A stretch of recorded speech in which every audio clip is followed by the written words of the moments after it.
My friends, and thank you for tuning in to another edition of Factions of Freedom.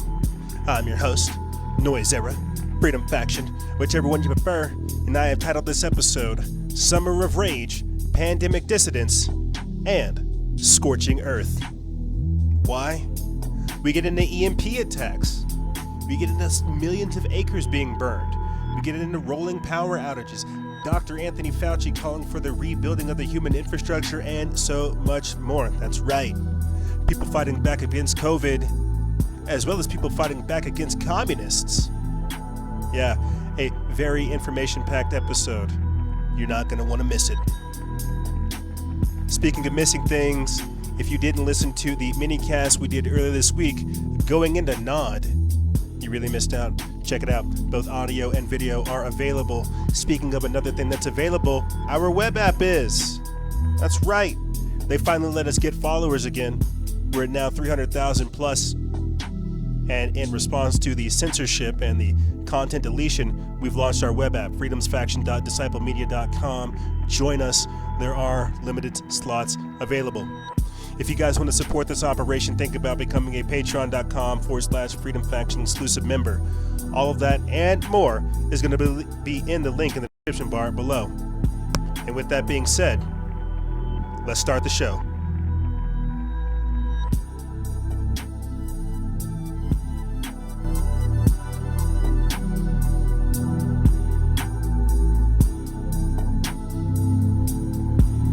Salutations, my friends. And thank you for tuning in to another edition of Factions of Freedom. I'm your host, Noise Era, Freedom Faction, whichever one you prefer, and this is show number 1030, season 10, episode 30. No, we have, as always, a lot of different things to talk about with you, ladies and gentlemen. But what I want to point out before we get started is this little community that we created. You know, I kind of alluded to it earlier this week on the Instagram Live with you guys, that over the several years of the guests that we've had on, the different shows that we've done, and the wild ride that it's been being here, we are now turning the audience into the guests, and I feel like that is such a powerful statement in and of itself. You know, we have a lot of things to be grateful for in this life, and I think I'm just extraordinarily grateful again to just have this support network, and that ties into how I want to start this episode. It is apparently National Suicide Prevention Day or Suicide Awareness Day. We are currently recording on September 10th. We're going to be talking about September 11th, right? But I just think it's crazy how, you know, we've talked about the mental health epidemic that's going to come from this. I tried to briefly mention it earlier this week on the Instagram Live. You know, there's just so many different things going on that I'm sure there are people out there that do need help. And I would just want to go ahead and tell you guys that it's okay to not be okay. I'm going to give you the suicide prevention hotline number. It's 1-800-273-8255. That number again is 1-800-273-8255. And the reason I give that out there is not so you can go tattletale on yourself and get contact traced and, you know, get put into the system because you consider yourself crazy. No. I'm saying that that the times are hard for everybody involved, and that it's okay to not be okay and to reach out and ask for help. You know, that's another one of the reasons why I wanted to do life coaching, is to kind of be that for people that actually wanted to seek out help. We talk about it on the show time and time again, the mental health epidemic. We say it kind of in passing, that suicide spirit, but it's a very real thing. I shouldn't just say factoids like, you know, a year's worth of suicides in a couple weeks. That's terrifying. And it's just kind of crazy to think about that. Again, you know, people really truly are losing their minds. I talk about the anxiety, the depression, the nihilism, the apathy, right? That suicide spirit, it's a real thing. And I understand that. I think, I take it for granted that we have such a diverse support system, from business partners to guests to all kinds of different stuff, man. And so for people that don't have that network, that don't feel like they could reach out to people, either at their local church, either at their local gym, at their local coffee shop, right? Their significant other that don't understand, go ahead and give that number a call, man. Like they didn't pay for this, right? I'm not taking promos for the government to say, hey, if you need suicide help, here's the number. I'm not doing that. What I'm doing is saying that everybody does need help and that it's okay to admit that, man. You know, it truly is. And so with the mental health epidemic that's coming from this, we covered it earlier this week. The lockdown, pseudoscience, psychology, we'll cover it again in this episode. The Stockholm Syndrome, you know, the breaking down of people's will is a very real thing. And so again, that number is 1-800-273-8255. If you need to talk to somebody, go ahead and talk it out. I'm not suicidal. I love myself and I love life. But sometimes whenever I have like those moments of sadness, guys, I'll be honest with you, you know, I either type it out right on the computer, I vent, I go to Reddit, I create like an anonymous profile. I say, gosh, you know, I hate X, Y, and Z. And, you know, I vent and then I never check the profile again. You know, or I grab like a letter and I write till my fingers are sore. And then I burn the letter, let it go, you know. And for people that don't and are not as crazy and strange like myself, you can call that number, 1-800-273-8255. It is National Suicide Prevention Day, and we cover heavy things over here. And unfortunately, I can't give out my public number to people for them to give me a call if they're feeling kind of strange. So yeah, if you need help, reach out for it. It's okay to not be okay. Realize that you need to take the space and the time for yourself. Healing is a real thing. So, with that being said, reaching out for help is one thing, but I'm going to go ahead and start this episode off kind of on a rocky note. We jumped right into it talking about suicide. I don't really think there's any other place for me to go besides trying to pick up after that. And what I'm trying to say is 100% Antifa, Michael Rowanall is dead. He's dead. Just like that convicted pedophile that Kyle Rittenhouse shot is. These are two people that threw their life away over foolishness. Do not do that. Do not throw your life away over foolishness. We didn't cover it last week because I thought, good Lord, that all happened way too fast. Within a couple hours of giving his interview on Vice, the man is dead. I have the clip, but I don't really know if I even want to show it. You know, and I say this because as we are coming up on September 11th, that's whenever this episode will debut. 19 years later, we have to ask ourselves what we're really faced with. A new type of terror. Something else is plaguing us, coming after our freedoms. You see, 100% Antifa Michael Rowanall is dead. Something else is plaguing us, hating us, changing us, forcing us to do things a little bit different. You know, I was saying this the other day because it plays a huge part in what we're going to be talking about. 52% of the millennials now living with their parents, the highest since the Greatest Depression. I don't live with my parents. You know, it's just me and the babe. You know, I was explaining to her the other day just how this mindset works. Not throwing your life away, but taking the time to be appreciative. Scraping tooth and nail, fixing your problems, addressing these things, not throwing your life away. I'll cover that more when we get into it, but it plays a huge part in this, guys.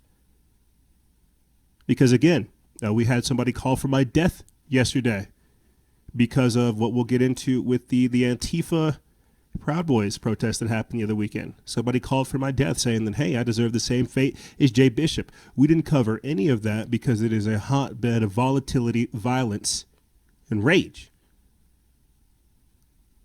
But you really have to understand the landscape these days, guys. And so it is a blessing that I'm here before you today.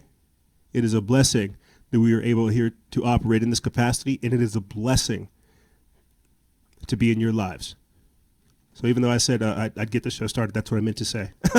I just ranted a little bit. But yeah, let's start this off right here. Michael Rowanall, suspect in Portland shooting, killed by officers during arrest. This comes from World News Daily, or WorldNet Daily. They put this up September 4th. This is last week. It says Michael Forrest Ryanhall sought out a warrant in the fatal weekend shooting of a man in downtown Portland after a pro-Trump rally.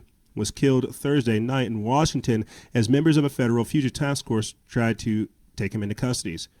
Officers with the U.S. Marshal Service Pacific Northwest Violent Offender Task Force were watching an apartment complex near Lacey where they believed Ryanall was hiding out, according to the Marshal Service. Portland police had issued a warrant for Ryanall's arrest on a murder charge earlier that day. Ryanall walked out of the apartment about 7:30 p.m., authorities said. He ran to a station wagon parked outside the complex. Thurston County Sheriff's Lieutenant Ray Brady told the Oregonian/Oregon Live. The officers trying to stop him fired rounds into the car, Brady said. The wagon was boxed in by officers' cars, prompting Ryanall to run. He produced a gun and officers fired again, Brady said. Ryanall died at the scene, his body lying in the street. Witnesses told the Olympia newspaper that they saw two SUVs pull up and then heard 30 to 50 shots. Two people said that they saw Ryanall begin to fire when he got out of the car. They said officers returned fire. Let's take a listen.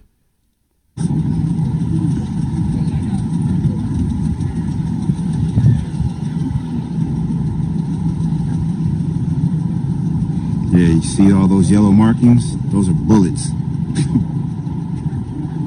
They let loose on him.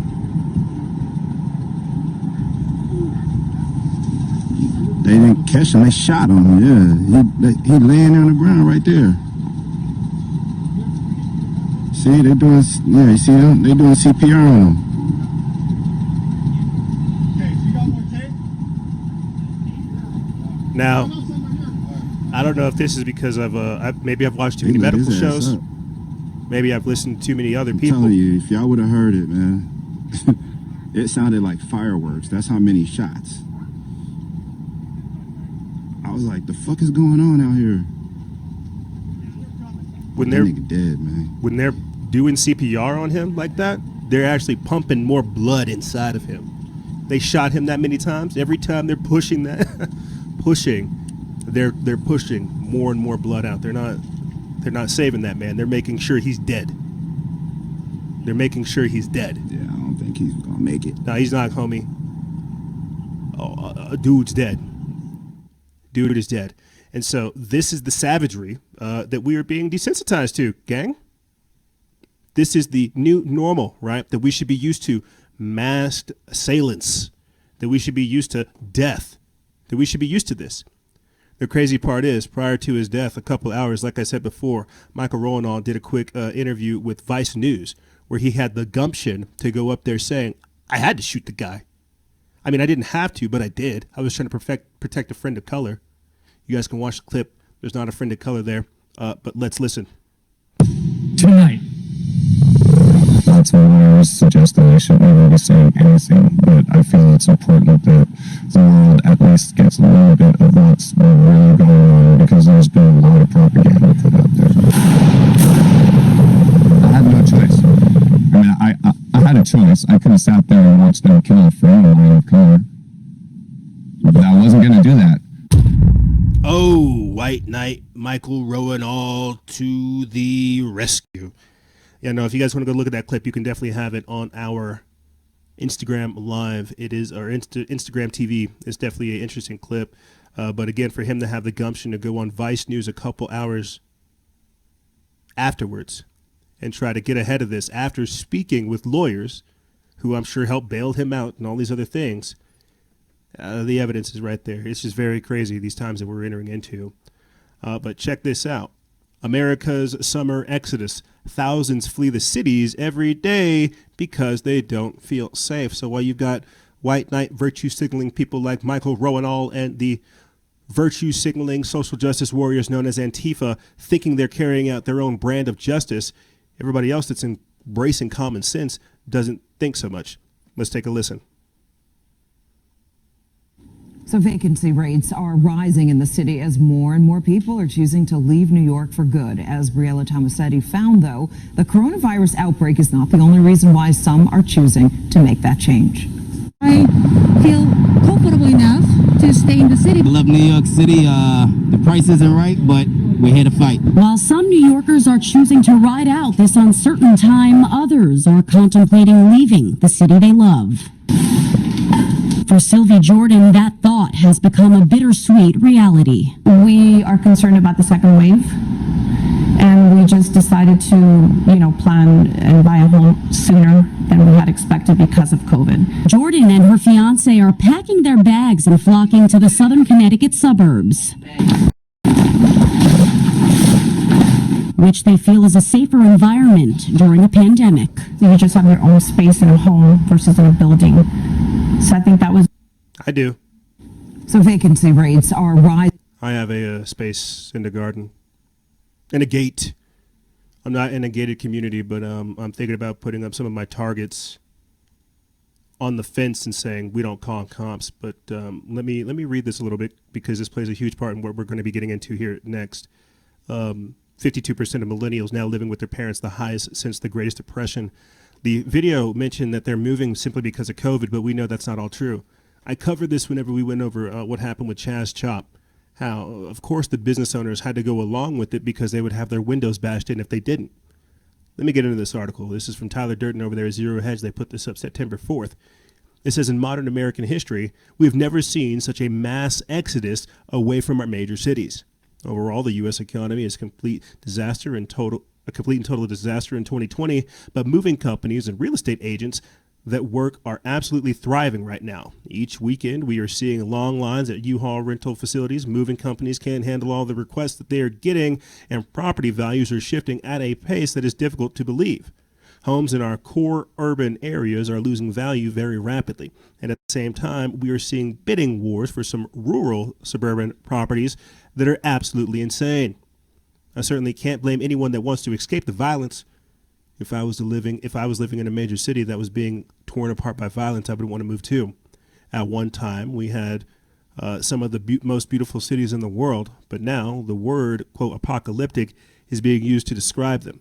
The following comes from an article by Victor Davis Hanson. It says 9 months ago, New York was a thriving, though poorly governed metropolis. It was coasting on more or less good governance of its two prior mayors and on its ancestral role as the global nexus of finance and capital. The city is now something out of a postmodern apocalyptic movie, reeling from the effects of a neutron bomb. Ditto in the varying degrees, Minneapolis, Portland, Seattle, and San Francisco. The anti-broken windows metropolis of America. Walking in San Francisco today reminds me of visiting Old Cairo in 1973, although the latter lacked the needles and feces of the former. Chicago is one of the cities that has been most affected by the violence, and the Chicago Tribune recently posted an article about how the mass exodus that the city is now experiencing. Over the Labor Day weekend, I think there was like 50 shootings and 10 deaths. And again, we're just getting used to this background of violence, this chaos, this stuff that's just going on. So heck yeah, people are going to run out. Heck yeah, people are going to leave. And I was saying this the other day, that when they take away the raves, when they take away the Coachellas, when they take away the football, the sports, the gambling, when they take all that stuff away, the boozing, the cruising, the restaurants, when they take all that away and they only give you protests, that's usually what's going to end up happening. You see, they allowed for Chaz and Chop to go down, Black Lives Matter, and all these other demonstrations, but people couldn't get back to normal. And so what I'm really trying to say is that protests have become the new party. They have become the new rave. It's not like these people are actually going against the system as if they actually believe in any of the values that they have. They're just bored. They have nothing else to do. And they're being confronted with news all the time, and they're being emboldened to do things. Like I said before, being allowed to protest for over 100 days straight and carry on as if nothing's wrong, what do you think's going to happen? I'll say this and I'll get into my next article. Somebody called for my death, saying that if I believed in the same type of violence that the Proud Boys did, I deserve the same fate as Jay Bishop, the person that was shot. So people are allowed to protest for over 100 days straight, but the Proud Boys are unable to have a memorial for a fallen brother without being heckled by peaceful protesters. This is the type of mindset that we're confronting, but at the same time, it will fizzle itself out. Here, let me get into my next article to prove more of the point. This is not, this is a moment. This is a summer of rage. You see, right here, study. Riots have hit 48 out of 50 of the largest U.S. cities. This is written by Paul and Joseph Watson over there at Summit.News. He put this up September 7th. It says 96% of major urban areas have seen violent unrest. This is a new study out of Princeton University reveals that 48 of the 50 largest cities in the United States have experienced riots associated with Black Lives Matter movement since late May. Despite the leftist media obsession with calling the fiery violence mostly peaceful, the data indicates that most cities are seeing some violent rest.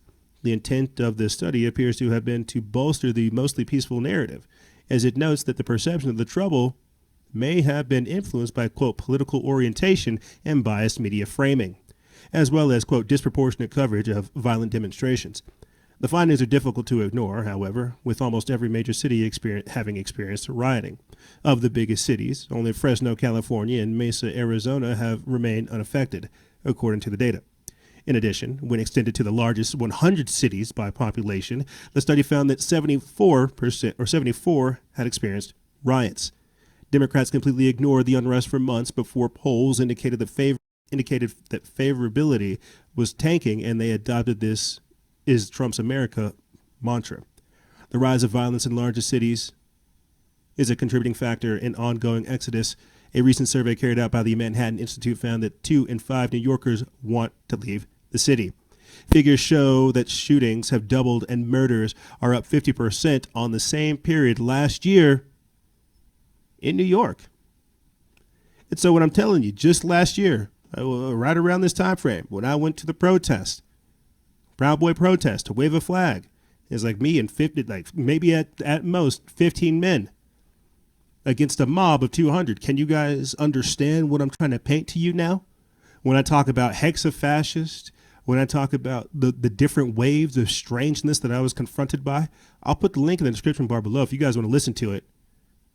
You're more than welcome to, because it's kind of crazy to see how things have evolved. You're more than welcome to put it there. I'll let you guys take your time checking it out. But here is an article that perfectly exemplifies what we're talking about. And before I get into it, I have to let you guys, it's not let you guys know. I think deep down you already understand that a lot of this type of behavior is being greenlit.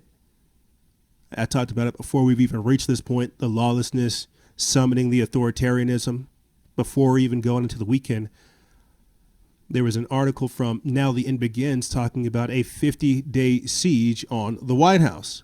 So this is being coordinated. This is being executed at such a sophisticated level that it's almost mind-blowing.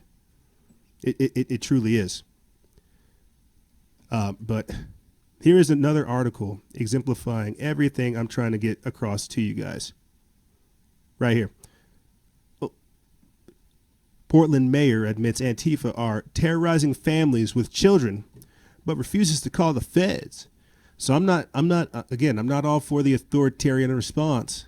But again, when you let this lawlessness continue, when you let it fester, it's going to get worse.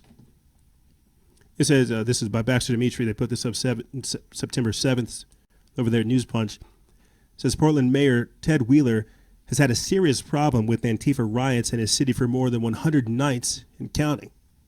But the leftist mayor is not just going to do anything about it except beg them to stop rioting. Wheeler, whose own apartment building was a target of Antifa riots and arson this week, has made a big deal of refusing federal help from President Trump, criticizing the POTUS in an open letter for even bothering to offer. However, the far-left Democratic mayor wants everyone to also know that the rioters in his city are, quote, terrorizing families with children, and he would kindly like them to stop. The statement decrying rioters conveniently appeared on his Facebook page after they attempted to set his condominium building ablaze Monday night.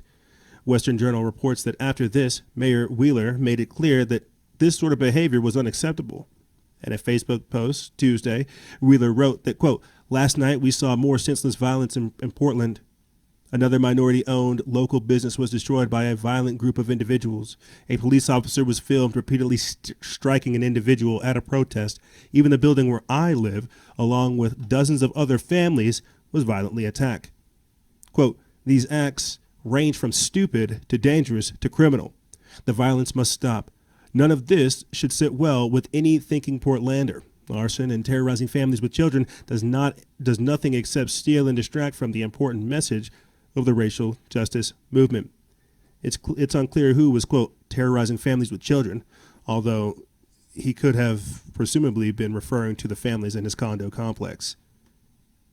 And other families across, Portland, other families across like the nation. Because again, they see this stuff and they think, shucks, I got nothing else to do tonight. Why don't I go protest? It's like whenever all this stuff started going down, they were trying to tear down statues down here and start to do the George Floyd protests. I went out for one night trying to do like surveillance on the organization. I saw like the white organizers handing this black dude like the megaphone. And I was so tired from doing like all my recon stuff that night, I couldn't come before you guys the next day and break it down. Somebody's organizing this. Somebody's greenlighting this behavior. You get me? That's the dangerous part. But see, I don't think this type of stuff can only happen when, again, people are bored and have nothing else to do. If they're not being productive members of society, if they're not stuck on drugs, doing all kinds of other crazy stuff, you got to think about this. Check this out right here. A record 52% of millennials now live with their parents, the highest since the Great Depression. This is over there at Activist Post. They put this up September 7th. And before we get into this, think about this, guys. That 52% of millennials that are living with their parents, I went over it earlier this week. Some of these wealthy people who are 20-something years old, who are being, again, emboldened by their parents to say, go ahead and go out there and go do these things. I let you guys know about a personal experience in my own life where somebody was kind of doing the same thing. A lot of the people who are doing these protests and this destabilization, they live with their parents. They are basement dwellers. And the ones that aren't basement dwellers are being organized and financed by foreign interests. And the ones that aren't being organized and financed by foreign interests are being used by domestic insurgency. It's getting to a point now to where we're doing so much resistance, we're degenerating. This is a socioeconomic reformation. And on top of that, we know a lot. I'm sure we all know somebody that lives with their parents and literally absorbs every single dollar, every meal, every energy, everything. And they have nothing wrong with this. They see nothing wrong with being better. And I know there's a stigma attached to this, but this is crazy. And I know a lot of this also comes from COVID, right? But there's just so many different things to look at with just this alone. Again, a couple factoids for you guys. 11 million evictions over the next 4 months, now 3 months, right? Half of all working age men not having a job. As you see right here, 52% of millennials now living with their parents, the highest since the Great Depression. A lot of the storefronts are not coming back. Really, really take the time to understand what's going on. I'll say this and I'll get into the article. There's a Business Insider article that talks about 16 jobs that are booming in this pandemic world. I'll attach it to this episode article if you guys are curious. Like I said before, use this time to develop a new skill, teach yourself something new. Life is a series of different languages. Reading and writing are different things. Take the time to teach yourself something new. But let's get into this article. Like I said, it comes from Activist Post. They put this up September 7th. And it says, Wall Street and the Trump administration have been in no rush to acknowledge the deep economic scarring from the virus-induced downturn that is set to prolong the recovery well into 2021. Readers, by now, understand the probabilities of a V-shaped recovery for the real economy for the remainder of 2020 are quickly fading. Stories of permanent job loss and the collapse of small businesses are gaining traction in the mainstream press in September as the stock market rolls over. Another dose of economic reality could stun Americans, as the total number of young adults living at home has just surpassed levels not seen since the 1930s Great Depression. A new report via Pew Research Center explains a record amount of young folks have moved back home because the virus pandemic has crippled their finances. As of July, 52% of millennials were living at home, up from 47% in February. At least 2.6 million youngsters over the February to July period returned home, pushing up the total to 26.2 million. Now, before I get back into this, let me kind of humanize this number. Just let me see if I can kind of. So think about it. You're back home, you're kind of down on your luck, and your friends that never left home are still hanging out at home. They're still radicalized. They still have their views. You're trying to just, come back home, figure out your next move. Imagine hanging out with your buddies who are part of Antifa. Do you see where I'm going with this? Hanging out with buddies who are Antifa who didn't really ever leave and are comfortable living at home with mom and dad. You see some of the friction that's going to come from there. There's a lot of crazy stuff that's going to happen in the economy. And I think it's going to be a powder keg is what I'm trying to say. But here, let me get back into this to continue on. It says that the number and share of young adults living with their parents grew across the board for all major racial and ethnic groups, men and women, and metropolitan and rural residents, as well as all 4 main census regions. Growth was the sharpest for the youngest adults 18 to 24 and for young white adults. The share of young adults living with their parents broke out to new highs. The previous record was set at 48% in 1940, according to Pew data, which was 1 year into World War II. The increase in youngsters moving back home was seen across all races, genders, and regions. White millennials moved home at a faster rate, from 42% in February to 49% in July. Black youngsters, 50 to 55%, Asians, 46 to 51%, and Hispanic people, 55 to 58%, all experienced noticeable increases. Quote, young adults have been particularly hit hard by this year's pandemic and economic downturn and have been more likely to move than any other age group, the study adds. And so, yeah, man, we're screwed. We're the generation that has to inherit all this debt, this record. We have to pay back these stimulus packages. We have to pay back this debt. The dollar's being devalued. Heck yeah.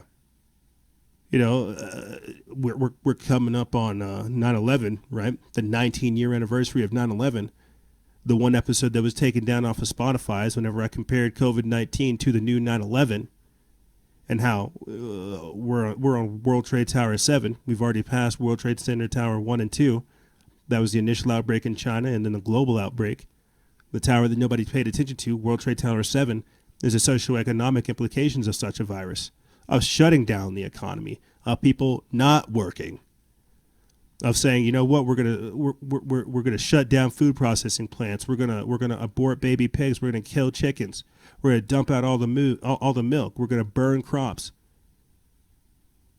You gotta think about all this stuff, guys. So it's not just the kids, it's not just the millennials who are facing this type of stuff, it's everybody. And so when I say we've been beaten down, we've been broken, we've been diminished, we've been disenfranchised from our power, a lot of that is done by design. I'll say this and I'll start getting into this next article. I'm not that smart. I'm really not. But in the face of what we're confronted with, I feel like I got to smarten up. I got to act right. I look at all this stuff that's going on, and I literally cannot afford to be liberal. I don't want to say like I'm a conservative or a Republican either, but if I'm trying to think about things in reality, looking at all these facts, I literally cannot afford these mindsets. I can't afford the luxury of laziness. I can't afford these living on a flight of emotions. Yes, I am open-minded and compassionate, but people don't seem to think about what it takes to get to this point, fighting tooth and nail. You get me? I think I've only become what people consider a conservative out of necessity. You don't think I wish I'd had all these nice things? It's only rich people that have that luxury to be liberal. And they want you to be liberal too, so you can give them your money. Give them your power. Not me. Nope. Not me. I'm gonna hold on to my little bits. That's for sure. But here, check this out. Left plotting apocalyptic mass public unrest if Biden loses. This is written by Sean Lobby over there at News Punch. They put this up September 9th. And before I get into this, I'm gonna travel back to the start of the year, because we can do that. Back to January, where we had some Bernie bros. You guys remember Bernie Sanders, right? Where we had some Bernie bros talking about burning things down if Bernie lost. And how gulags were cool, bro. I can't wait to run these gulags, these concentration camps, these FEMA centers. You see, it's going to be Antifa. It's going to be these type of people who are doing the contact tracing, the running of the FEMA camps, and all this other stuff. I'll read a little bit of this, and then I'll pull up that clip for you guys. It says a federation of anti-Trump far-left groups is secretly plotting to mobilize and prepare for what is envisioned as a, quote, political apocalypse full of violence if Joe Biden fails to win the presidency on November 3rd. Quote, occupy shit, hold space, and shut things down, not just on election day, but for weeks, an anonymous source said in describing the federation's efforts, nicknamed the Democracy Defense Nerve Center. The radical group discussed their plans in secret during a Zoom virtual meeting. Fools. It could be recorded. Referring to the secret meeting, the Daily Beast noted, of course, over the course of 2 hours, participants broached the question of what the progressive political ecosystem can functionally do in a series of election scenarios. They began charting out what it would take to stand up a multi-state communications arm to fight disinformation, a training program for nonviolent civil disobedience, and the underpinnings of what one official described as, quote, mass public unrest. Right.com reports an unnamed aide to the Biden campaign told the Daily Beast that it is aware of the concerns expressed by many of these leftist groups that are, quote, actively planning for all contingencies and scenarios. Before officials can get a chance to tally the votes, the FBT alliance is pushing the Democratic assumption that the election will be illegitimate absent a huge Biden victory. The leftist coalition is explicitly making preparations to deal with a situation where the, quote, November election ends without a clear outcome or with a Joe Biden win that Donald Trump refuses to recognize, the Daily Beast noted. So I'm going to play that quick clip for you guys before we come back to this, because what we're literally hearing is our election system being thrown out of the window. That even if they got a response that they didn't like, that we're going to hear civil unrest. And you already have Mark Zuckerberg coming out saying that it's going to take a couple weeks for them to get the election results. So hitting the time travel machine. This is a Bernie organizer saying that, quote, I'll straight up get armed. The second Bernie organizer loves gulags and is, quote, ready for the effing revolution. Here's this clip from Project Veritas. Guillotine the rich. I always said, I'm a communist. I'm ready to start tearing bricks up and start fighting. I'm no cop, bro. I'll straight up get armed. I will just learn how to shoot and be trained. I'm ready for the revolution, alright? Guillotine the rich. So, do we just seize, do we just dissolve the Senate, House of Representatives, the executive branch, and have somebody like Bernie Sanders and a cabinet of people make all the decisions for the climate? I mean, I'm serious. Yeah. What will happen is when we send all the Republicans to the free education. Can you imagine Mitch McConnell? God, he would survive. Lindsey Graham. Gulags are founded as free education. Right. The first gulag that was opened, have you heard about the Bellamore Canal? People came from America to work in the Bellamore Canal for the Soviet project, the communist project. Wow. Beautiful name. Construction began on the Bellamore Canal, 1931. According to officials, up to 25,000 workers died during the construction. And the gulags became a lot more political as they went on. It was a tool. It's like a boogeyman. You know what? We have more people in prison in this country right now than Russia did at the height of the gulag. We do. That's a fact. I only learned this in college when I started studying.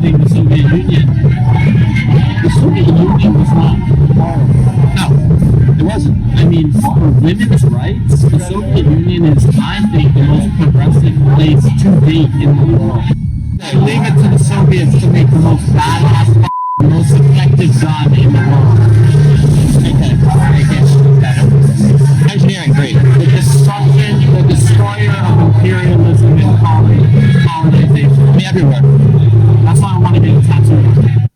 I'll straight up get armed. I will just learn how to shoot and train. I'm ready for the revolution. All right. There you go.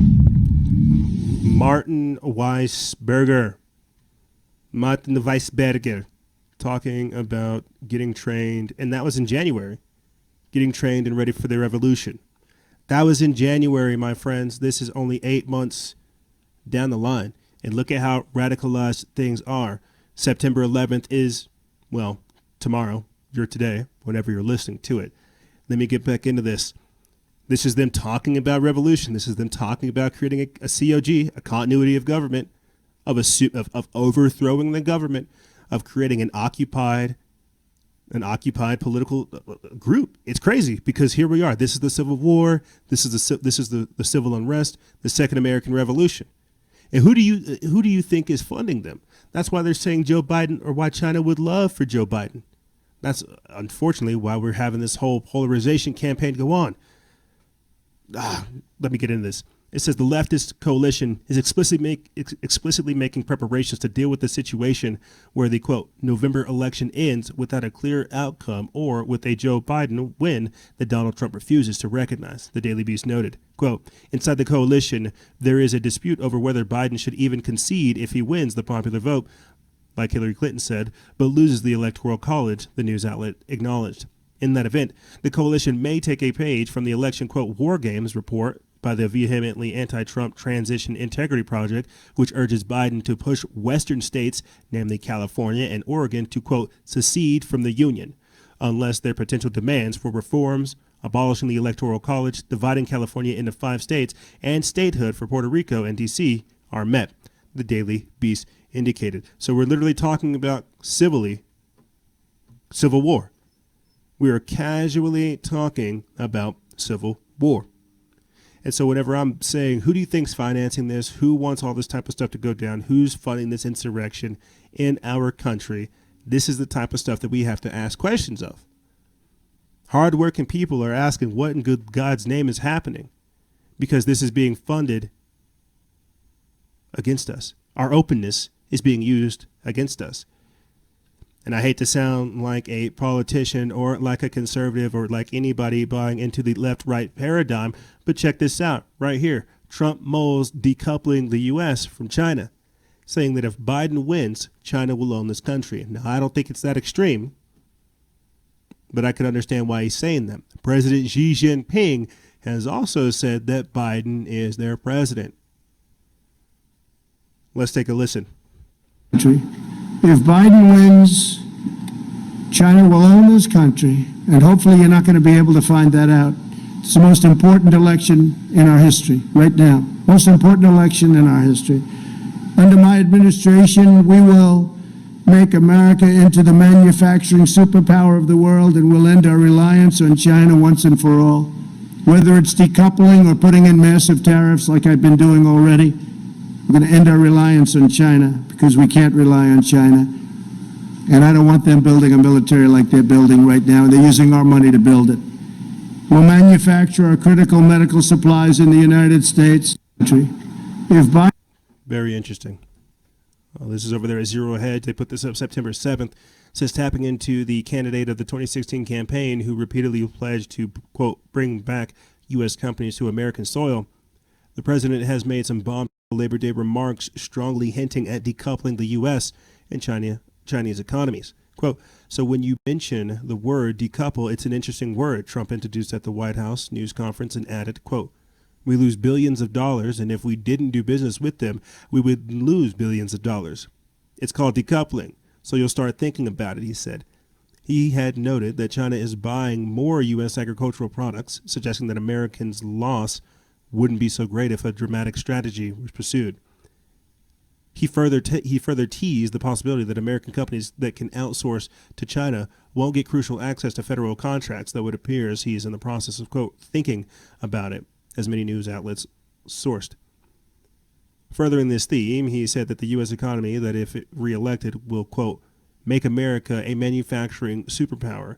He called it, quote, the most important election in history, given that if Biden wins, China will own this country.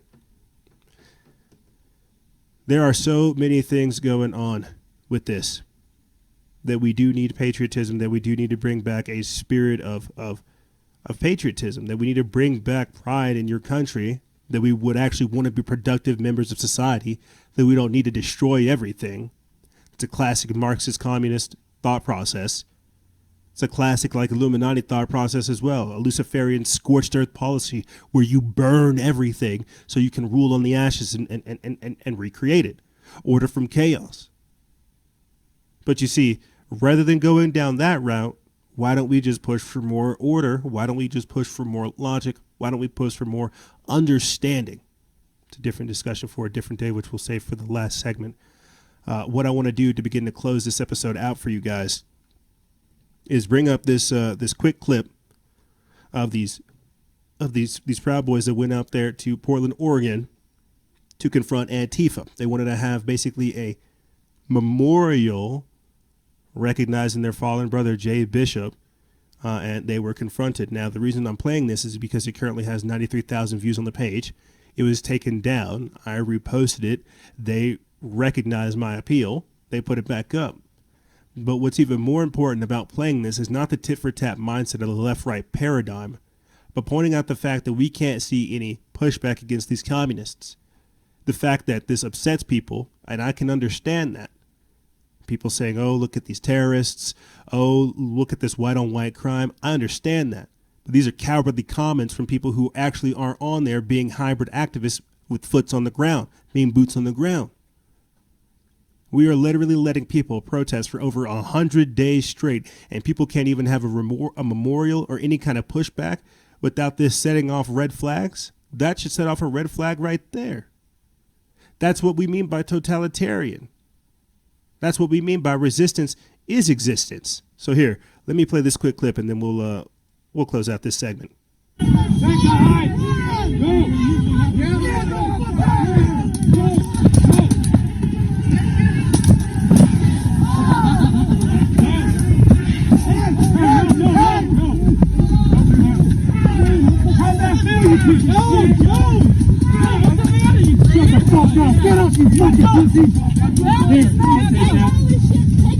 That's for everything that you fucking did to me, bitch.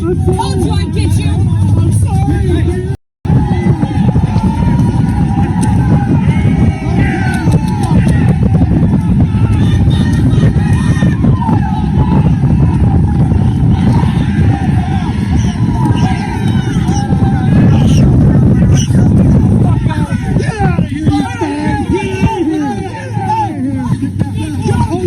Here come the cops. And so,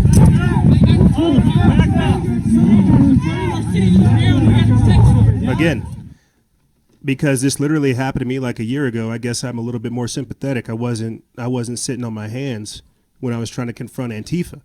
You guys can go listen to that episode in the description bar below. You can go see what's going on. But this is what's happening. People are trying to stand up not only for their rights, but yours as well. And they're being criminalized. And that's okay, because what's going to end up happening is you're going to create vigilantes, and I don't say that that's a good thing. I'm going to say rule of law is going to be thrown out of the wind because people won't respect rule of law, and then you have lawlessness versus lawlessness with authoritarianism. People getting disappeared off of the streets because they want to quiet things. It is going to be very, very crazy from here on out. So no, I don't necessarily agree with the tactics or the methods, but I do agree that we need to have some type of pushback. Otherwise, these people think that they can carry these things out unabated. This is what happens when people chat in the comments, say a whole bunch of nonsense, and then don't expect any repercussions. You take that type of mindset out there in the real world, you'll get smacked in the mouth for being disrespectful. So to close out this segment on a real, more serious note, let's get into this right here. Mark Zuckerberg is talking about how Americans need to accept the election result and how that could take weeks to confirm. So I just briefly went over a clip with you guys of Antifa, of a couple of Proud Boys chasing off Antifa, The man that called for my death said that Antifa came back and then chased out the Proud Boys. And so a little bit of what you guys saw right there is going to take place over the next couple months. Like I read you last week about 50-day siege on the White House starting now. They're planning for mass public unrest, mass civil unrest. There's going to be chaos, blood in the streets. And Mark Zuckerberg is talking about how, hey, you guys are going to have to accept this. We're going to have interim presidents. We're going to have 2 different elections. It's going to be crazy. But here, let me play this quick clip for you, because basically what we're talking about is a scientific dictatorship assuming control. One of the things that I think we and other media need to start doing is preparing the American people that there's nothing illegitimate about this election taking additional days or even weeks to make sure that all the votes are counted. In fact, that might be important to make sure that this is a legitimate and fair election. So we're going to do a bunch of different messaging around that, just to make sure that people know that that's normal. So if one of the candidates in any of the races claims victory before there's a consensus result, then we're going to add some informational context to that post directly, saying that there's no consensus result yet. I think that this is important because there is, unfortunately, I think, a heightened risk of civil unrest in the period between voting and a result being called or after that. And I just think that we need to be doing everything that we can to reduce the chances of violence or civil unrest in the wake of this election. If that were to happen, would Facebook be blamed in part? Well, I can't speak to what other people would do, but I think we're trying to make sure that we do our part to make sure that that none of this is organized on Facebook. We want to make sure that none of that stuff is happening on our services. But the country is very charged right now. So I think regardless of what we do, there's some chance that this happens across the country. I just want to make sure that we do our part to not contribute to it. Oh, yeah. One of the things... Oh, yeah. He wants to make sure that he is not held responsible whenever the country goes to hell in a handbasket. But we are going to take a quick break. And when we come back, we're going to be talking about COVID nonsense. We're going to be breaking down the pandemic dissidence, what's going on from the land down under. We're still trying to get connected with some of our contacts out there. We have the opposition essentially being arrested and visited by the secret police. Yeah, people being disappeared. This is a very real thing. RFK Jr. and the Children's Health Defense suing the University of California for making the flu shot mandatory, as well as a whistleblower from California talking about door-to-door contact tracing. Very, very sketchy stuff. Very, very interesting world we're creating here. We're going to be talking about this and more on the other side. COVID 1984 is coming up. Ladies and gentlemen, don't go anywhere. This is Freedom Faction over here on Factions of Freedom. And we'll be right back right after this.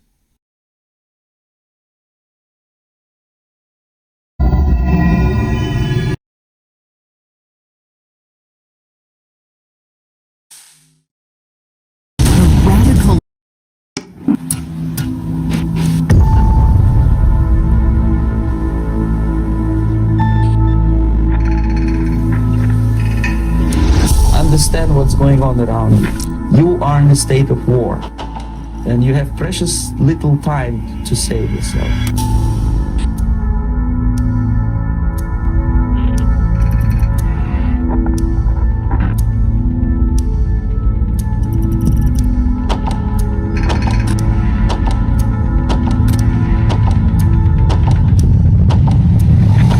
It's a slow process which we call active measures. The first stage being demoralization. It takes from 15 to 20 years to demoralize a nation. The next stage is destabilization. What matters is essentials: economy, foreign relations, defense systems. The next stage is crisis, with a violent change of power, structure, and economy, period of normalization. This is what will happen in the United States if you allow all these schmucks to put a big brother government in Washington, D.C., who will promise lots of things, never mind whether the promises are fulfillable or not.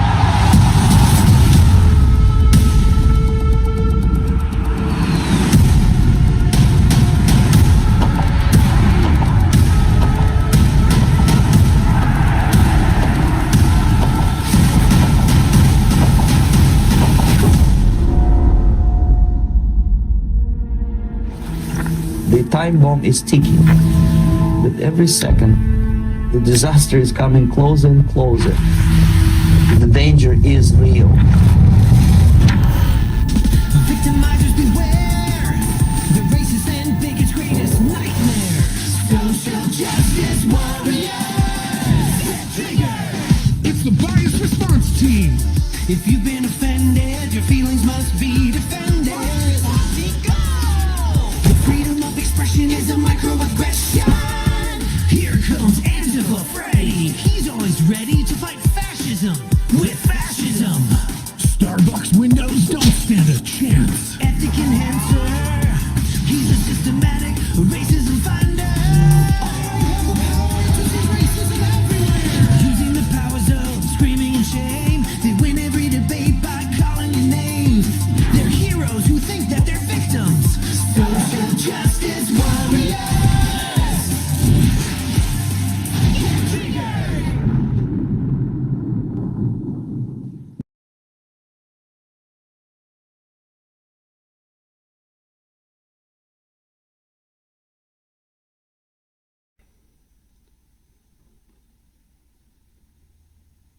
And we're back. That's right. Not from outer space, not from cyberspace, but from inner space. We are back. You know, I wonder, because we're going to be talking about dissident thought process, you know, social credit score style stuff and so many other things. I wonder how much longer I'll be here. I really do, you know, because it's not so much that they're coming. It's not me that they're coming after. It's you guys. It's everybody else. You know, I'm probably already in a database somewhere. I'm probably being monitored to some degree. I'm probably being surveilled. I'm probably being put in some type of social credit score system, no doubt. But it doesn't matter. It doesn't matter. You know, it's like whenever they tried to say that, oh, you're a white supremacist with these views that you have. How does this make you feel? I'm like, it doesn't really affect me unless you're going to make it affect me, unless you're going to do something that would make that type of designation hurt me in a disadvantaged type of way. So far, it hasn't hurt me. But I really do wonder for how much longer I'll be here and what type of other things I'll be allowed to do. You know, and I say that because just last week I talked to you guys about Noahide laws and moral development and how this was an aspect of Agenda 2030. You know, they want to change the entire landscape of everything in the future. Like everything. I wanted to mention this in the previous segment, but isn't it crazy how they just like radicalize people? How they politicized academia for a year, radicalized people, politicized it, shut down school and said, all right, kids, there's no more school unless you're doing it online. Get out there in the streets. And so now, you know, you have like a bunch of radicalized, politicized liberal people out there in the street trying to externalize the hierarchy, externalize what they've been taught.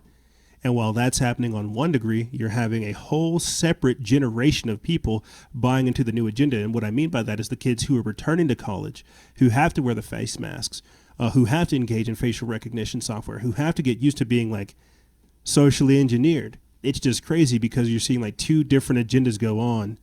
And it's just happening so fast.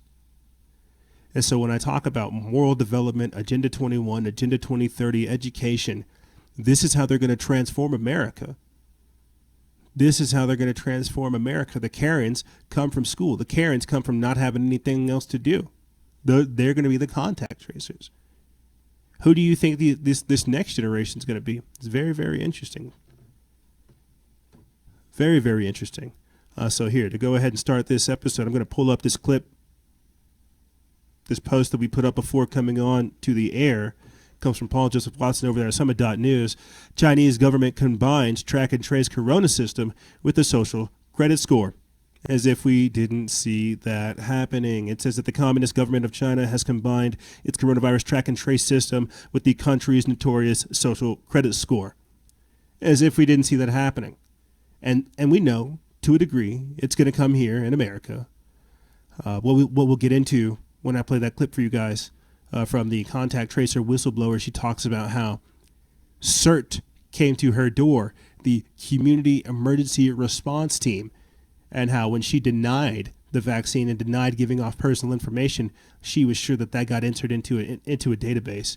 When I use the phrase COVID-19 84, it's me really trying to paint the picture of the socioeconomic and the socio-political transformation that's taking place. But let's play this quick clip, and then we'll continue on.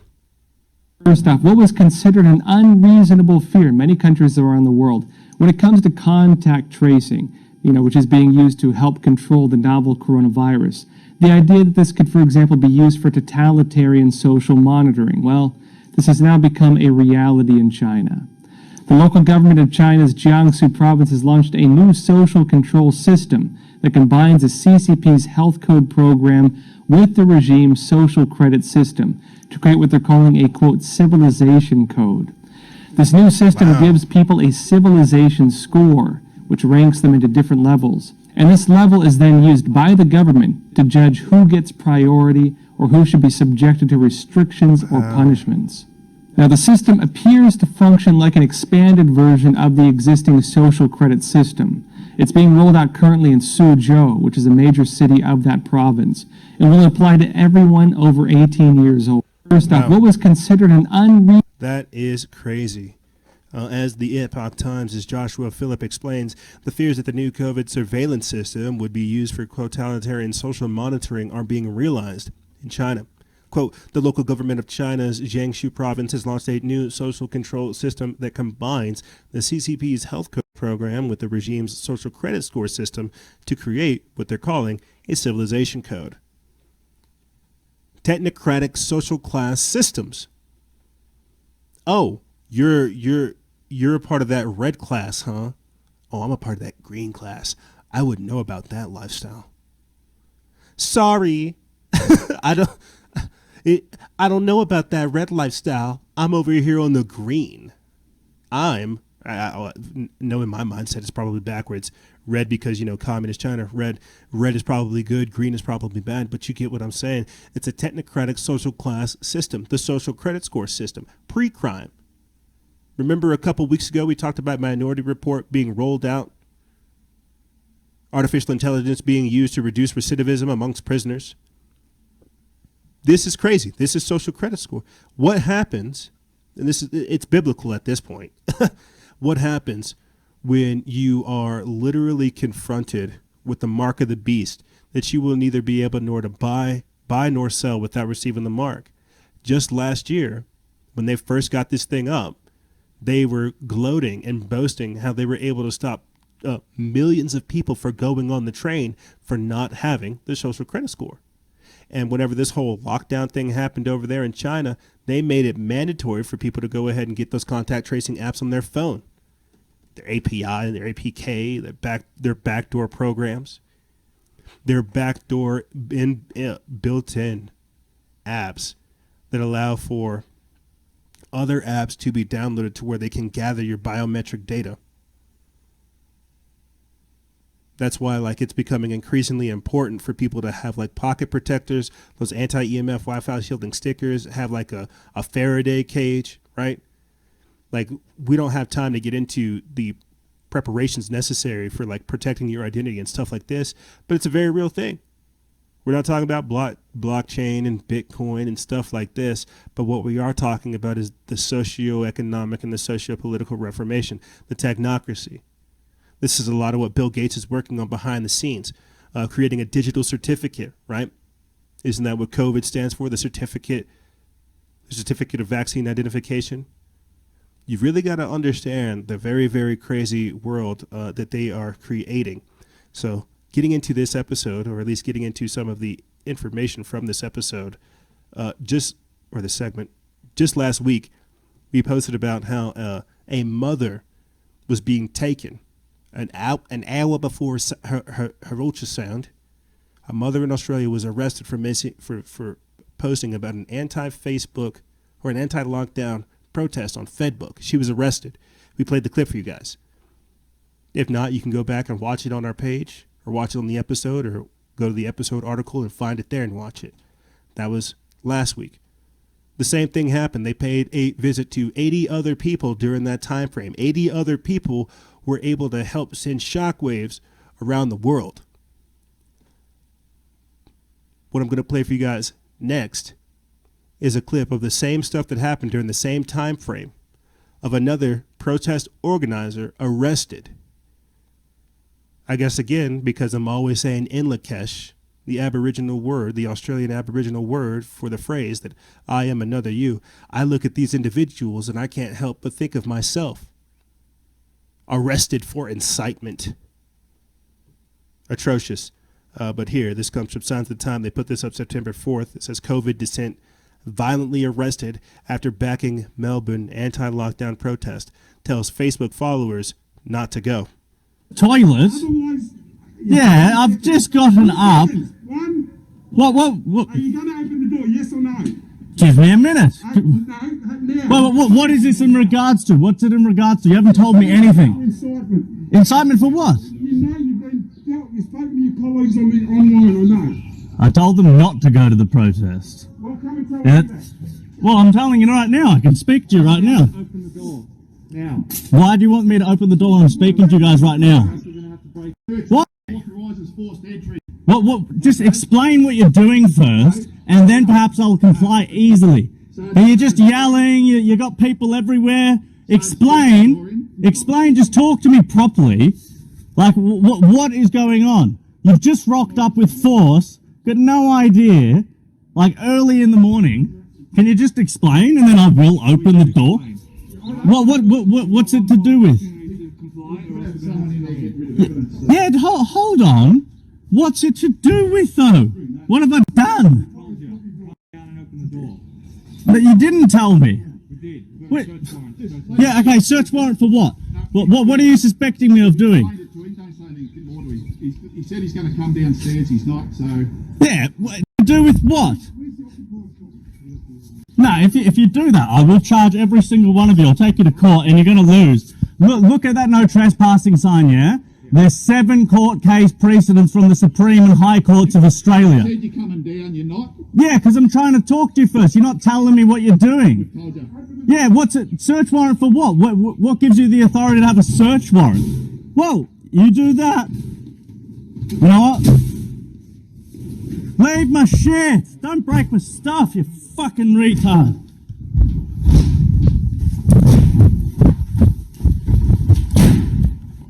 Hey, stop breaking my shit. Leave my shit. Whoa. Okay. All right, stop. I'll stop. Okay. All right. Okay, stop. Authoritarians. Stop listening.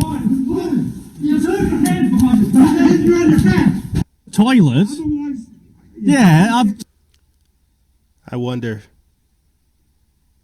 I legit do wonder when they come for me. When they'll come for me, what I'll be able to say, if I'll be able to say anything, if you guys will see me again.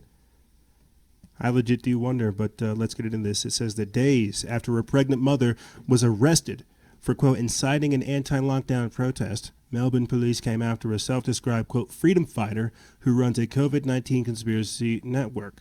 The dramatic arrest was caught on film.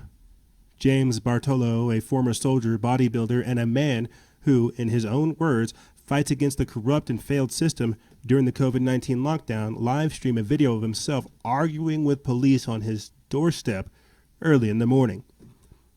The law enforcers, among them armed, uniformed officers, demanded that he open the door and let them serve a search warrant for allegedly inciting an anti-lockdown protest planned for this Saturday in Melbourne.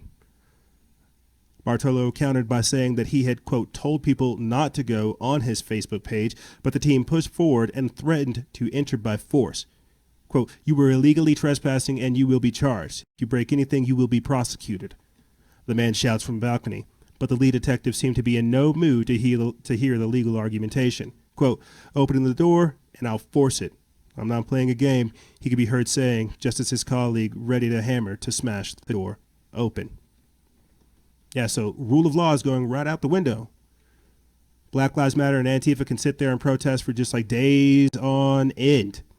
But heaven forbid somebody actually get together, organize with local people nationwide and help try to counter this. Again, this is another reason why I had posted about Antifa experiencing resistance from the Proud Boys, man.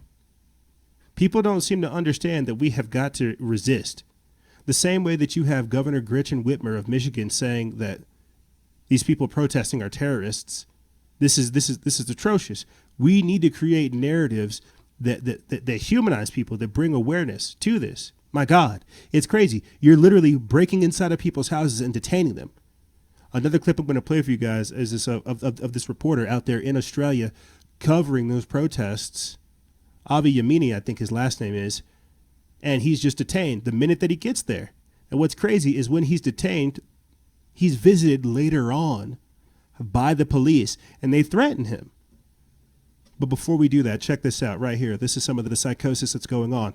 Lockdown supporters are using psychology's pseudoscience to label anti-maskers as irrational and stupid sociopaths. I'm sure you guys saw that happen. That people that don't wear their masks are probably narcissists or psychopaths or sociopaths. What this essentially is Stockholm Syndrome.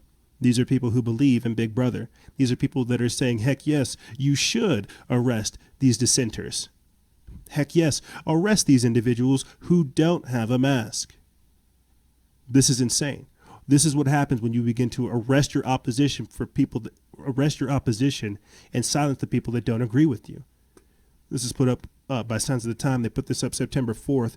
It says, why are people who refuse to conform to COVID-19 rules being condemned as having personality disorders and of being morally inferior?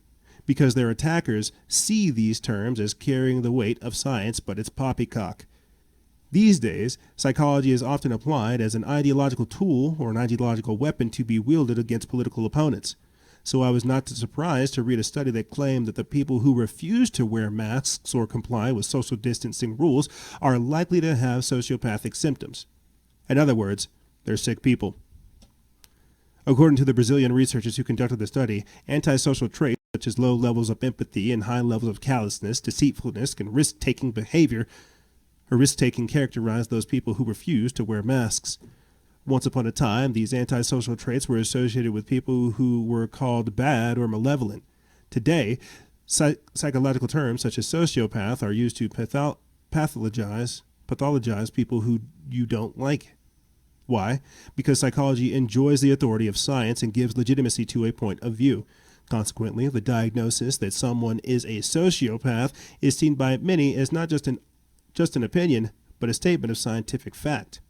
I'm going to pause right there and just point out that since COVID-19, the signs of depression have tripled. Researchers have reported that the percentage of Americans experiencing symptoms of depression has tripled since the start of the COVID-19 pandemic. Now, while we're talking about psychological disorders, people losing their mind, as I mentioned at the start of the show, it is Suicide Prevention Day. If you guys want that number, it's 1-800-273-8255. That number again is 1-800-273-8255. And the reason I say that is because I know people are crazy. I know people are losing their mind. I know it. They've been beaten, they've been broken down, they've lost their mind. But I won't go out there and say they're sociopaths. I won't go out there and say they're psychopaths. What's even more crazy about this whole scientific dictatorship is the fact that I have what could be considered as ODD, opposition defiant disorder. It's a real thing. For not going along with the program. I'm sure they would say that I have narcissistic or sociopathic tendencies because I don't want to be a slave. because I don't believe somebody that changes their thought process and their science as quickly as they change their emotions in their underwear, I don't think I should follow that. Real talk. Opposition defiant disorder, look it up. They actually gave a child, I forget in what state, they gave a child in juvenile detention hormone injections, estrogen shots,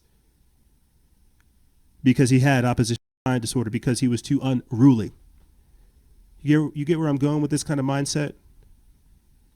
Let me continue on. It is not only opponents of mask wearing or the policing of COVID-19 who stand condemned by the science of psychology. In recent times, the authority of science has been used to call into question the motives and behavior of people supporting Brexit and other populist causes. According to Time magazine, quote, psychology made the Brexit vote inevitable. It claims that psychologists haven't been the slightest surprised by the outcome of the referendum, which was, quote, primarily a function of the irrational ways of the human mind. The statement that psychology made Brexit inevitable allows supporters of this outlook to support the claim that anyone who voted to leave the EU was likely to be irrational and stupid. In this way, the very real aspiration for democratic control that inspired a significant section of the Brexit supporting electorate is recast as an outcome of psychological confusion. People who are not happy wearing masks or who vote for Brexit or demonstrate habits that are labeled as, quote, populist are not simply criticized but are psychologically devalued as morally inferior people. Almost seamlessly, a psychological diagnosis interweaves with moral condemnation. As a political commentator Ivan Krasinov noted, quote, the rise of populist parties as a rule invites psychological or even psychoanalytical interpretations.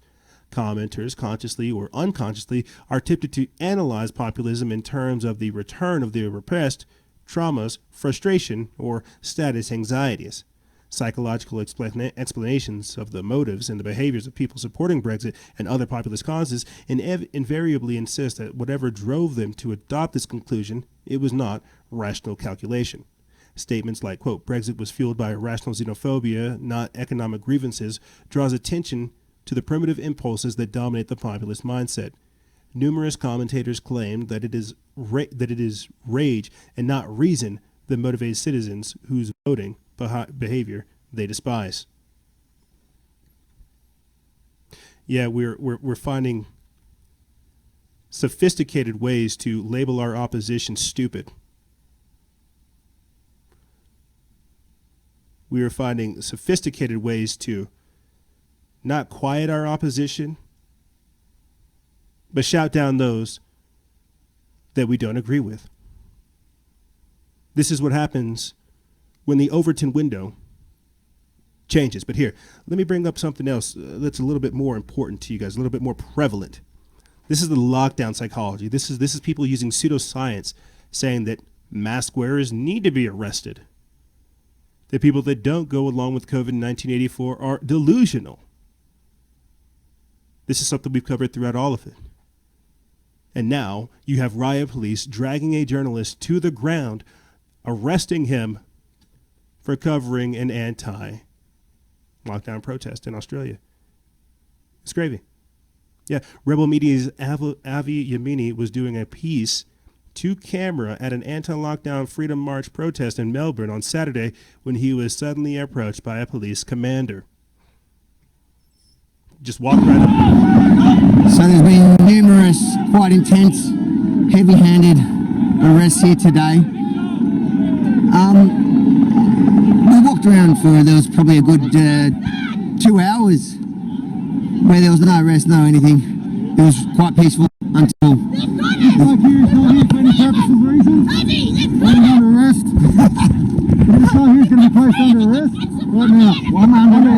I'm just going to stop here for a second. As you can see, I was just doing my job. There was no one even around me. The bloke marched up to me while I was doing a piece to camera. You can actually hear me laugh because I seriously thought he was joking.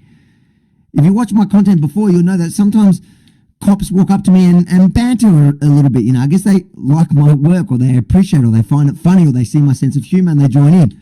But I quickly realized that this power-hungry commander was not bantering. No arrest, no anything. It was quite peaceful until... Like you, it's not here for any purpose of reason.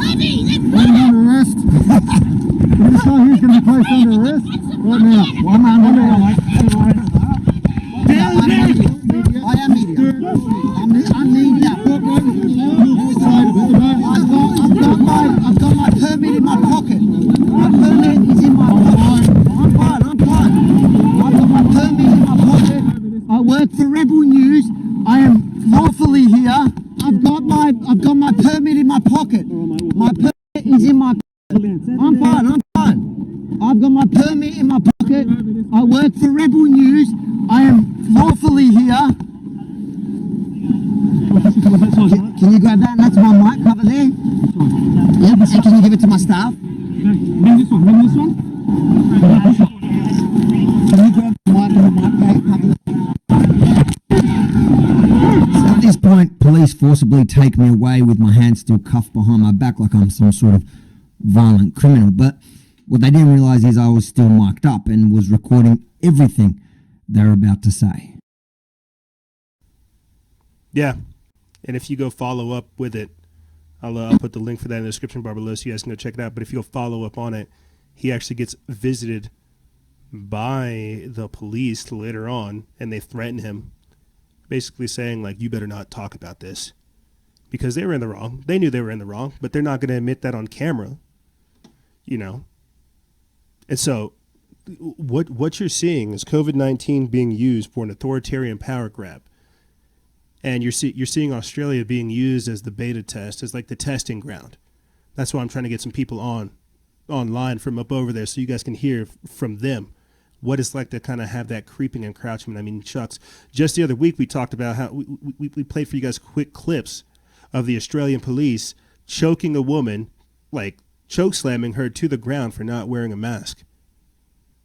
And so when I'm talking about the lockdown pseudoscience psychology, the psychosis, the Stockholm syndrome, this is it. That's again because you got sick people out there who actually enjoy seeing other humans being put down. It's actually very kind of crazy to see. But speaking of sick humans that enjoy seeing people put down, our audience listeners, you guys can't see this, but this is Dr. Jacques Girard, and this is in Quebec, Canada. He's smiling as he says, you know, the police have actually been very cooperative when they've helped us detain people, because we're going to be getting into how Quebec City says that it will isolate, quote, uncooperative citizens in a secret corona facility.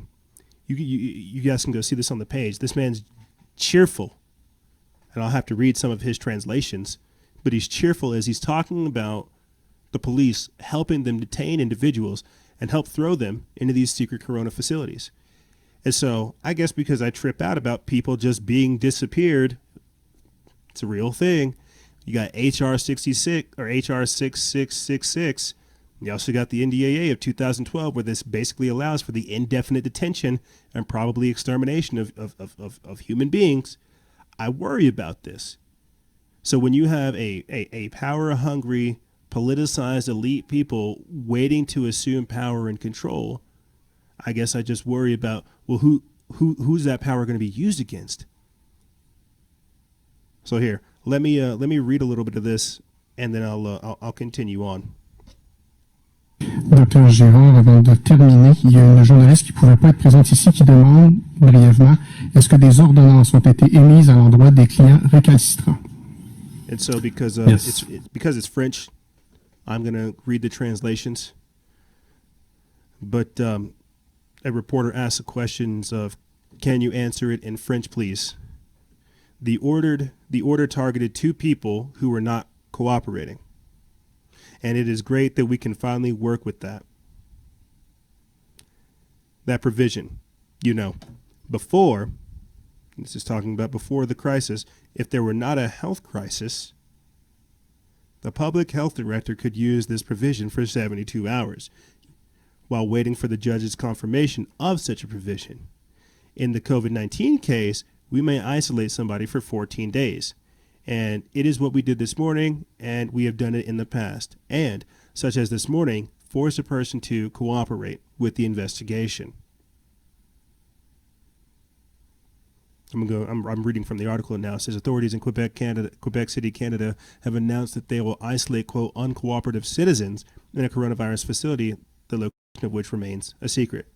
During a press conference, Dr. Jacques Girard, who heads the Quebec City Public Health Authority, drew attention to a case where patrons at a bar were ordered to wait until their COVID-19 tests came back, but disregard the command and left the premises before the results came back positive. This led them to being deemed as, quote, uncooperative and forcibly interned in a quarantine facility. Quote, we may isolate someone for 14 days, Girard said during the press conference, quote, and it is what we did this morning, forced a person to cooperate with the investigation, and police cooperation was exceptional. The health official then outlined how the state is also tracking down people for violating their home quarantine and forcibly removing them to the secret facility. Quote, because we had people isolated at home, and then we saw the person was not at home, so we went to their home and then told them we are isolating you where we want you to be, says Girard. Quote, 6 other Quebec City bars known to have been frequented by Curac regulars are now being examined by public health officials, reports the RAIR Foundation. Quote, it should be noted that it is not being claimed that anyone is actually sick from the coronavirus, but that the state has the power to force a citizen into isolation anyway.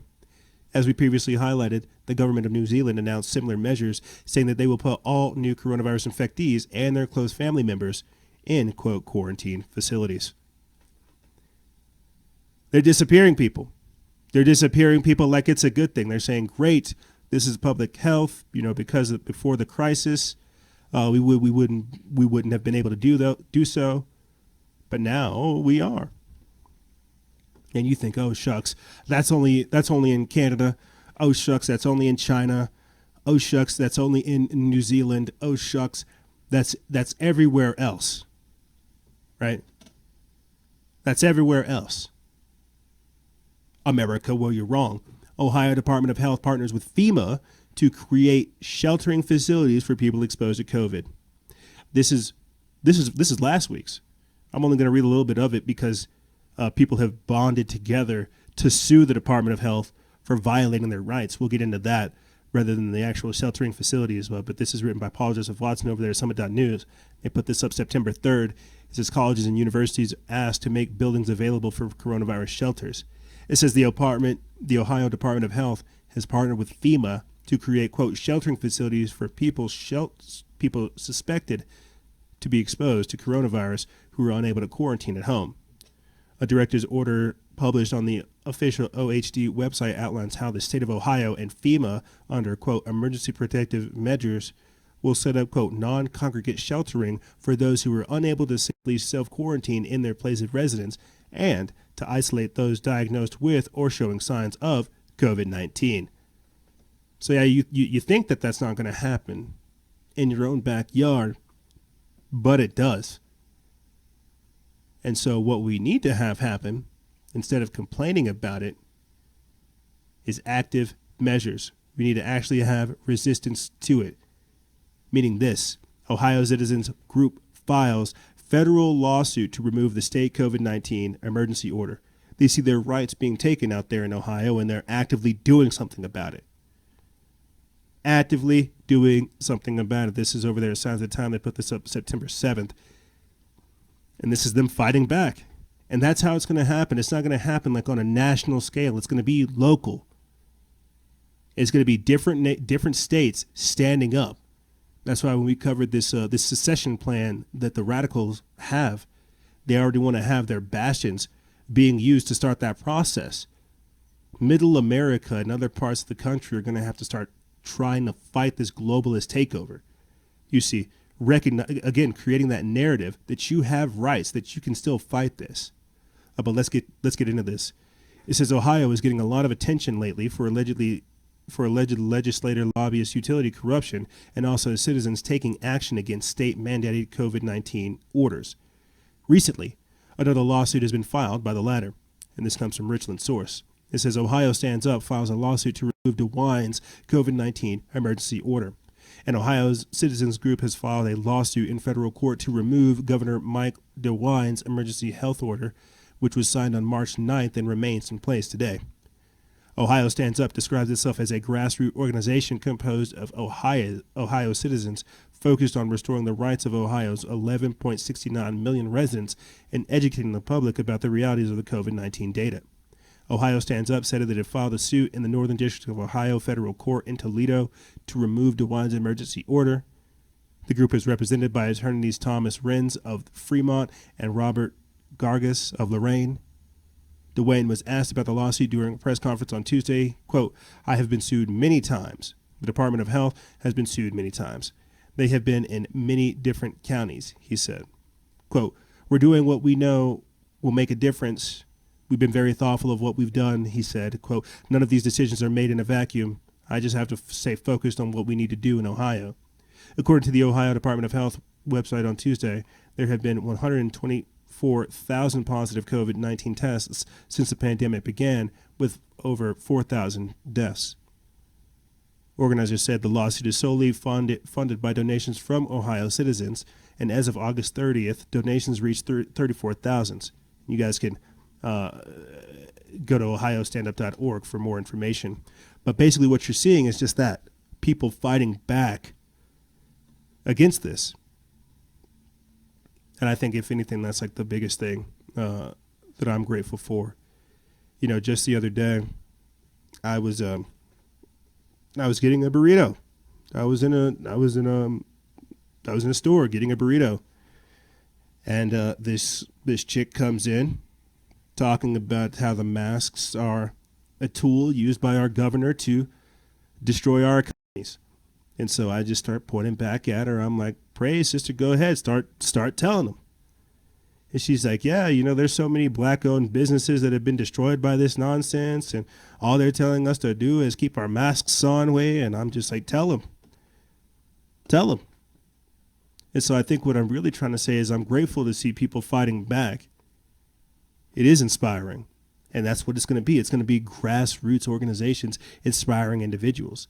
And they're not going to be able to organize on Fedbook like Zuckerberg said. He doesn't want people to do this on his platform, but he does want people to use his platform. It's going to take grassroots organization, local, county, state. It's going to take that kind of impact to where you infect the nation, infect your region. These issues are not just these issues are not done in a vacuum. Other people are afflicted by these things. That's, again, if you ask me, another reason why people really don't care about what's going on with this election, because they are affected by this whole COVID nonsense, not really sure if they have a future or a job or a house, and they're seeing Joe Biden up there with his dementia or his Alzheimer's setting in, and they're saying this man can't lead us.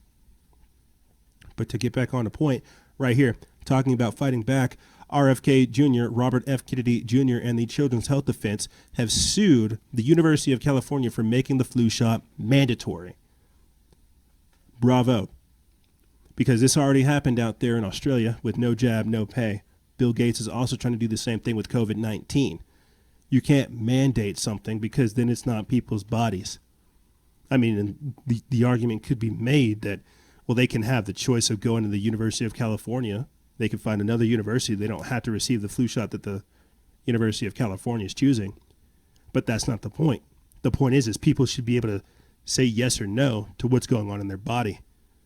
Religious exemptions, conscientious objections, these are real things, you see.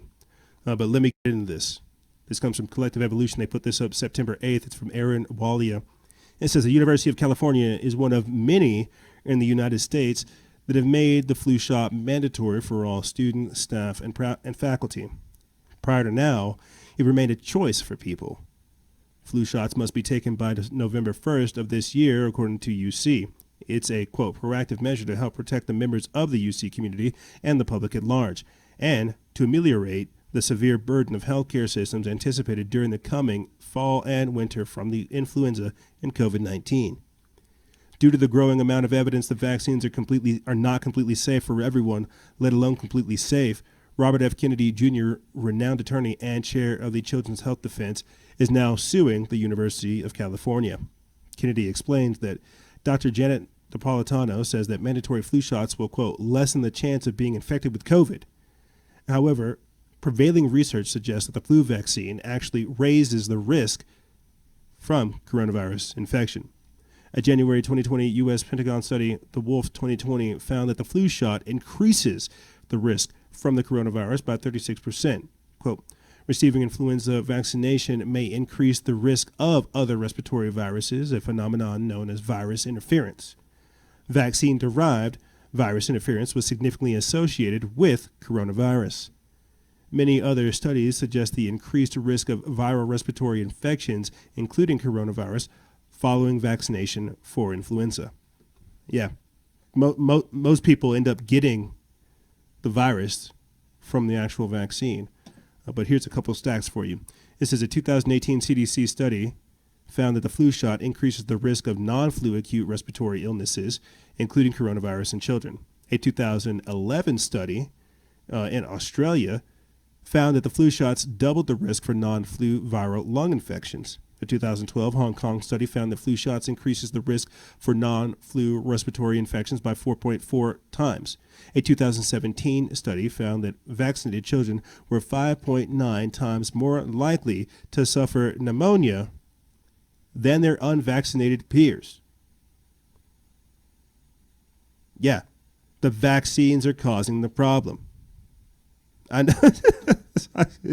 know people don't want to think about it like that, but yeah, the vaccines are causing the problem. You want to hear something funny? Check this out. Since we like having censored posts, let's see why the fact checkers have deemed this post about the United Nations having to admit that Bill Gates is causing polio with his oral vaccine. Let's see why they call this fake. They say adequate immunization and improved sanitation together protect against infection from both wild and vaccine-derived poliovirus. They say that is false. I don't really care. What I'm really trying to say is that the United Nations is forced to admit that the Bill Gates funded vaccine is actually causing the polio outbreak in places like Africa where it had been eradicated. That's right. The United Nations had to admit that Bill Gates is giving people polio. His vaccine is creating a hybrid disease, vaccine-derived polio. You're giving people diseases. This is what I've been worried about with all of this nonsense. Hey, you don't need me to go into this. People already inherently understand this. I'm only going to read a little bit of this because we don't have time. This is why I don't want Bill Gates injecting anything in my body. But it says that the United Nations has been forced to admit that a major international polio vaccine initiative by Bill Gates is actually causing the outbreak of the very disease that it was supposed to wipe out. And you want this man to fight coronavirus? Along with AstraZeneca? Didn't this happen this week? We found out that AstraZeneca was creating like a COVID-19 vaccine, and then a mystery illness popped up, something with their spinal cord. And you want this man? He's already told you that people are going to suffer adverse side effects from this. So yes, this stuff has to come out. Let me get into this. I'm going to jump right into it. It says that the UN is forced to admit that Bill Gates funded vaccine is causing a polio outbreak. It says while international organizations like the World Health Organization will regularly boast about supposedly eradicating polio with vaccines, the opposite seems to be the case. Their decades-long campaign to eradicate polio is now killing scores of innocent young people living in poor countries. This comes from the UN website. It's a circulating vaccine-derived poliovirus type 2 in Sudan. This latest pharma-induced pandemic has broken out in African countries of Chad and Sudan, and the culprit has been identified, a vaccine-derived poliovirus type 2. Officials now fear this new dangerous strain could soon jump continents, causing further deadly outbreaks around the world. Similar to what's going on with coronavirus? And you want me to get a vaccine for this? You see, that's why Bill Gates' hands is all over this. I'm going to read a little bit more of this because we need to. It says, shocking as it sounds, this big pharma debacle is not new. After spending $16 billion over 30 years to eradicate polio, international health bodies have accidentally reintroduced the disease to Pakistan, Afghanistan, and also in Iran. As the Central Asia region was hit by the virulent strain of polio spawned by the corporate pharmaceutical vaccine distributed there. Also, in 2019, the government of Ethiopia ordered the destruction of 57,000 vials of type 2 oral polio vaccine following a similar outbreak of vaccine-induced polio. Yeah, the same type of thing happened with HPV vaccines out there in India. Bill Gates is not allowed in India. The Bill and Melinda Gates Foundation has been kicked out of India because they were sterilizing their women there, their children. Continuing on, it says it's important to note that the oral polio vaccine being pushed on the African population by the Global Polio Eradication Initiative, a consortium which is supported and funded by the Bill and Melinda Gates Foundation. All of this should be cause for concern, especially with Western governments and the transnational pharmaceutical giant all rushing to roll out their new Gates-funded experimental coronavirus vaccine for the global population. And that's exactly what we talked about in the previous episode with you guys, how vaccine companies will have liability, they're liability free, and how in the war game, Event 201, back in October, shucks, almost a year now, they said, yeah, we can come out with a vaccine, but we're going to have regulatory flexibility. We can make a vaccine, but it won't be complete. And now you have them coming out saying that the vaccine is going to cause more problems. And you've got Trump working with the military, Operation Warp Speed, to rapidly develop these janky vaccines. Very, very sketchy situation. And we don't have rights. Children at the University of California have to depend on somebody like Robert F. Kennedy to fight against this? This is insane. But we're not done being insane. To close out this segment for you guys, what I'm going to do, this whole thing's way past 15 minutes long, but I'm going to put this clip in the description bar below if you guys want to check it out. Right here, contact tracing whistleblower warns of door-to-door forced vaccinations and FEMA kidnapping. The California-based whistleblower talks about what I said beforehand, CERT, the Community Emergency Response Team, contact tracers, and she's not even sure if these are contact tracers, proto-contact tracers. Because of HR 6666 and the Clinton Global Initiative. They're not sure whether or not they're able to do this type of stuff, but it's, again, desensitizing the people to this type of new normal. And the way that this lady describes it, she says that, somebody's peeking in her door, doing all kinds of strange stuff. It's super shady. So I would highly recommend you guys check it out. We're not going to play it in its entirety, but I want you guys to think about these things, what your rights are. And if you live in like a gated area like me, make sure you double lock your gate. Don't just put like a latch there. Put a no trespassing sign and a no solicitor sign up there. Install surveillance cameras. Make sure you're aware of these things because they're pushing. But here, let me read a little bit of this and then I'll continue on. This comes from worldtruth.tv. They put this up September 8th. It says California-based whistleblower is stepping forward and sounding the alarm on door-to-door contact tracing campaigns, which are underway right now, justified by the coronavirus pandemic government response. These campaigns will be escalated to forced vaccinations and FEMA kidnappings of dissenters who refuse vaccines, we've learned. This video features a whistleblower we're referring to as Contact Traced, who was filmed in goggles and a hoodie hiding in a dark closet to conceal their identity. This person believes that they have already been added to a dissenter red list in California, flagged for possible FEMA kidnapping and forced relocation to a FEMA camp where those who resist vaccines will be processed and then exterminated.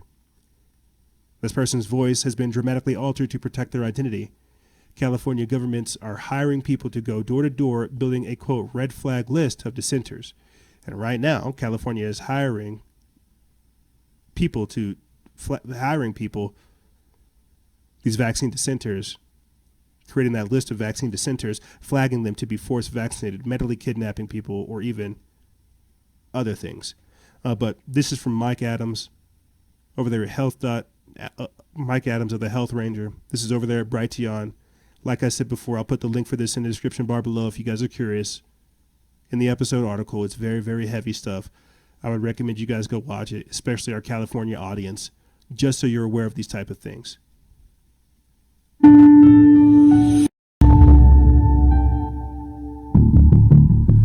to this important interview for Brighteon Conversations. This is Mike Adams here. Today we have a secret contact tracer who is joining us anonymously to talk about the medical police state that is being rolled out in California.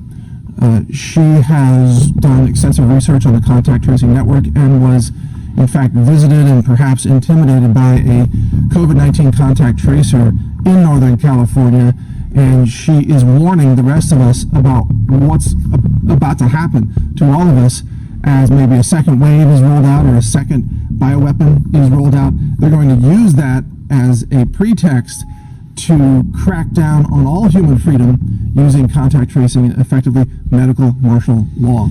So today we're joined by a person that we're calling Contact Traced.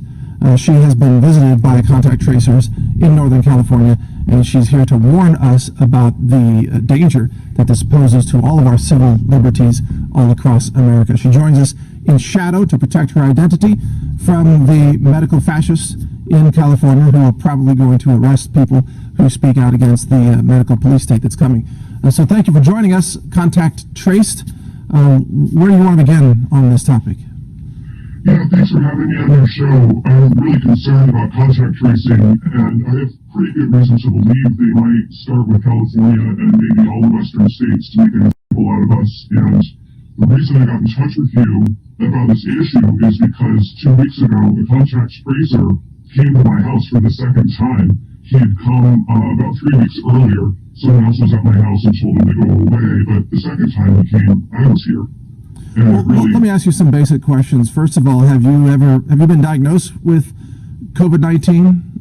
Or is there any reason why they would think you had it? I've not been tested for COVID-19 or diagnosed. In fact, I haven't been sick for at least a year.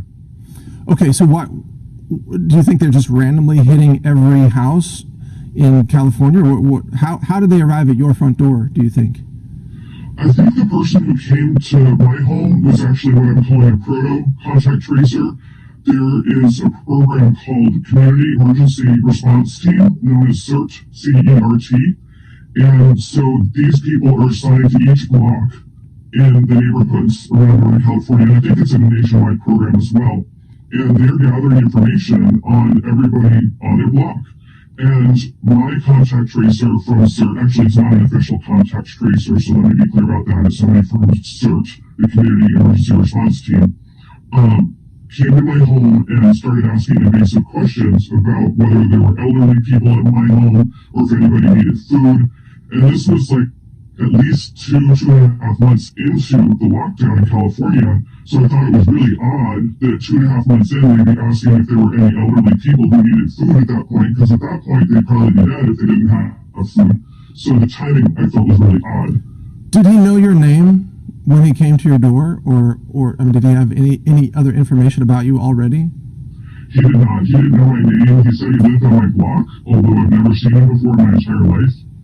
So it sounds like the authorities in California are recruiting, local block by block neighborhood, I don't know what you call them, COVID-19 snitches, something out of the Stasi, SS, sort of, community level enforcement where they're first assessing everybody to find out, who lives where, and maybe they have a flag, if you don't comply. Did you get any kind of pushback from him that way where you felt like you were going to be marked because you weren't going along with what he was demanding?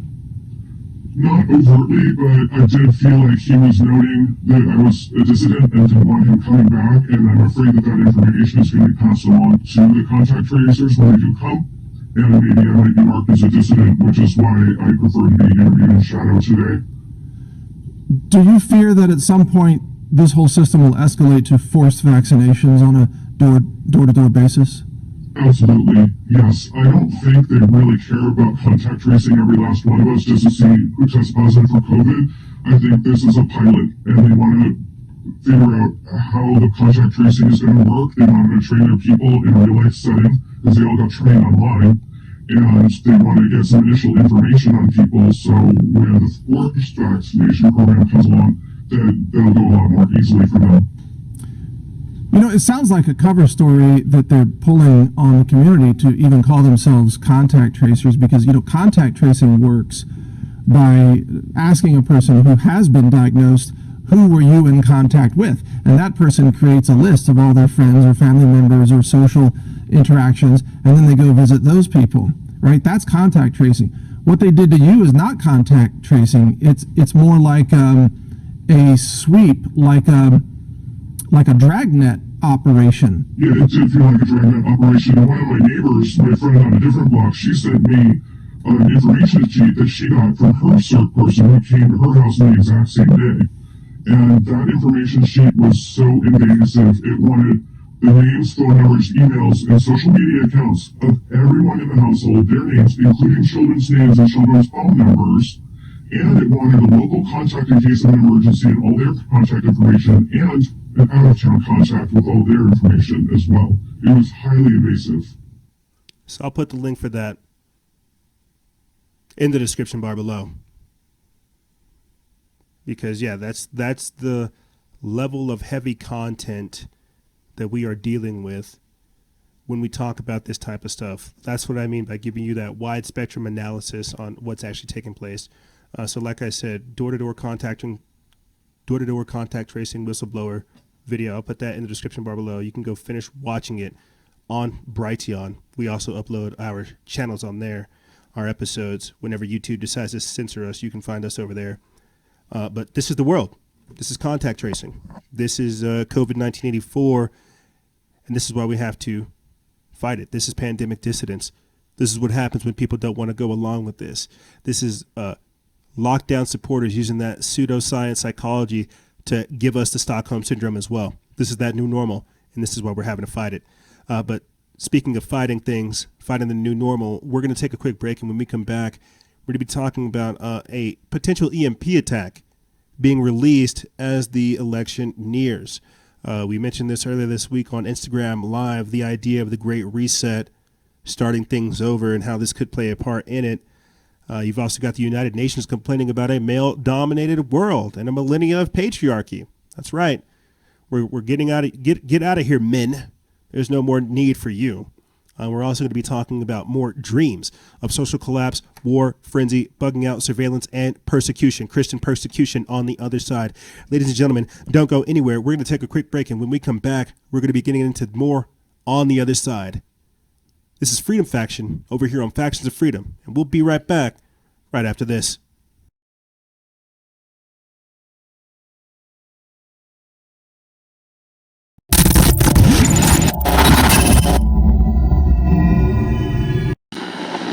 Food supplies have been completely wiped out. We have a evacuation of all counties. I report complete devastation. We have a giant squall, cloud, gobbling up everything in the path.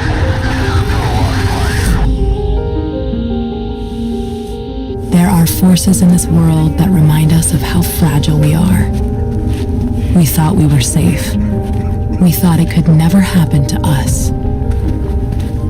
Then life like a fog descends upon us, blanketing our memories. Through the haze, we travel its hidden paths, lost in its secret places. And when the storm, turbulent and immovable, forces us to shelter, we remember.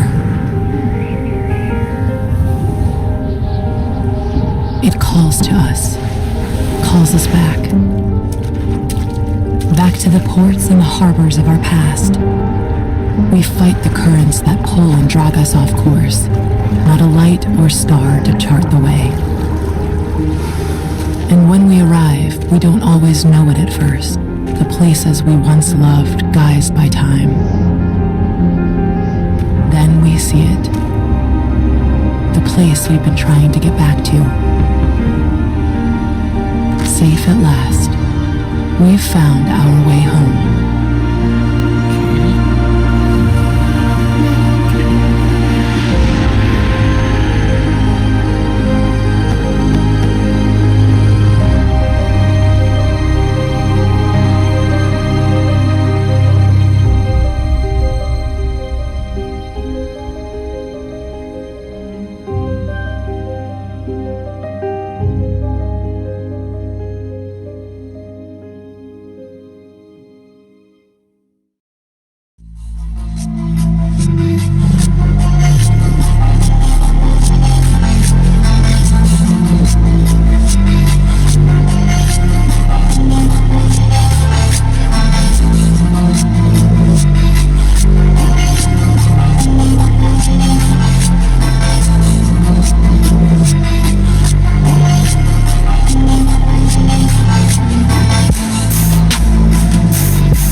Yep, final segment, and we are here fighting it,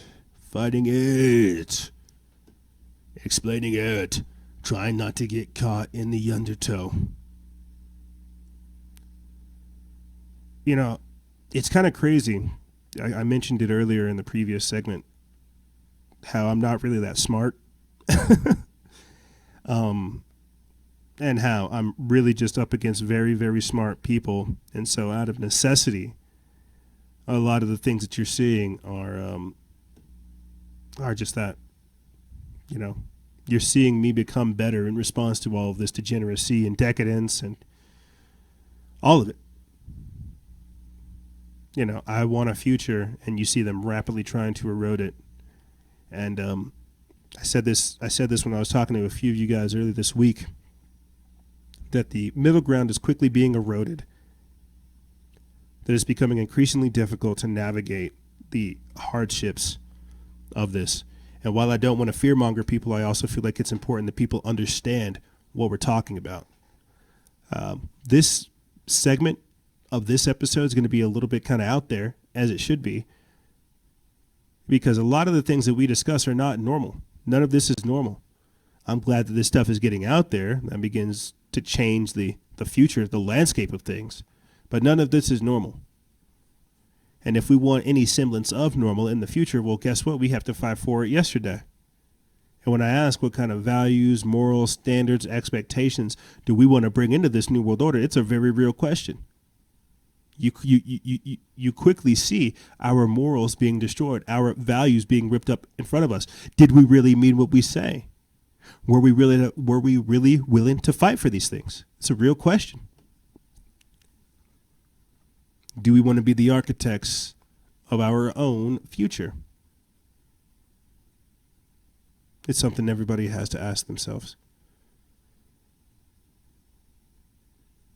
It's crazy. It's crazy. So, let's start getting into the episode content or the segment content. More of the weird stuff, man. Like, there ain't nothing else to say. Check this out right here, man. DHS is preparing for a potential EMP attack as the presidential election nears. So as you're hearing Mark Zuckerberg say that the election's going to take a couple weeks, shucks, I can't read all these election results with 2020 computational power. I can't do it with quantum computing and AI. It's going to take weeks, man. We have the DHS saying, all right, cool. So we have the Mockingbird media and social media on board to start scrambling things. What kind of chaotic event can take place that may disrupt the electoral process, that may disrupt everything? You've got Nancy Pelosi saying that the White House is just a location. The presidency is an occupancy. You can be a president anywhere. It's crazy, the stuff that's just like floating around. And all this stuff can only happen in a time where we're polarized and not thinking straight. But here, let me get into this article. We put this up September 4th. It's from Zero Hedge. It says the U.S. Department of Homeland Security, DHS, released a new report warning of a potential EMP attack against the U.S.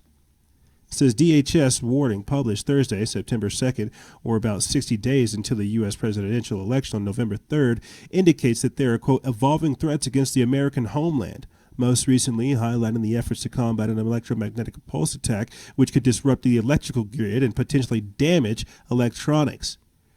The department released an EMP status report via the Cybersecurity and Infrastructure Security Agency that said that the, quote, key actions to address known EMP-related vulnerabilities to critical infrastructure.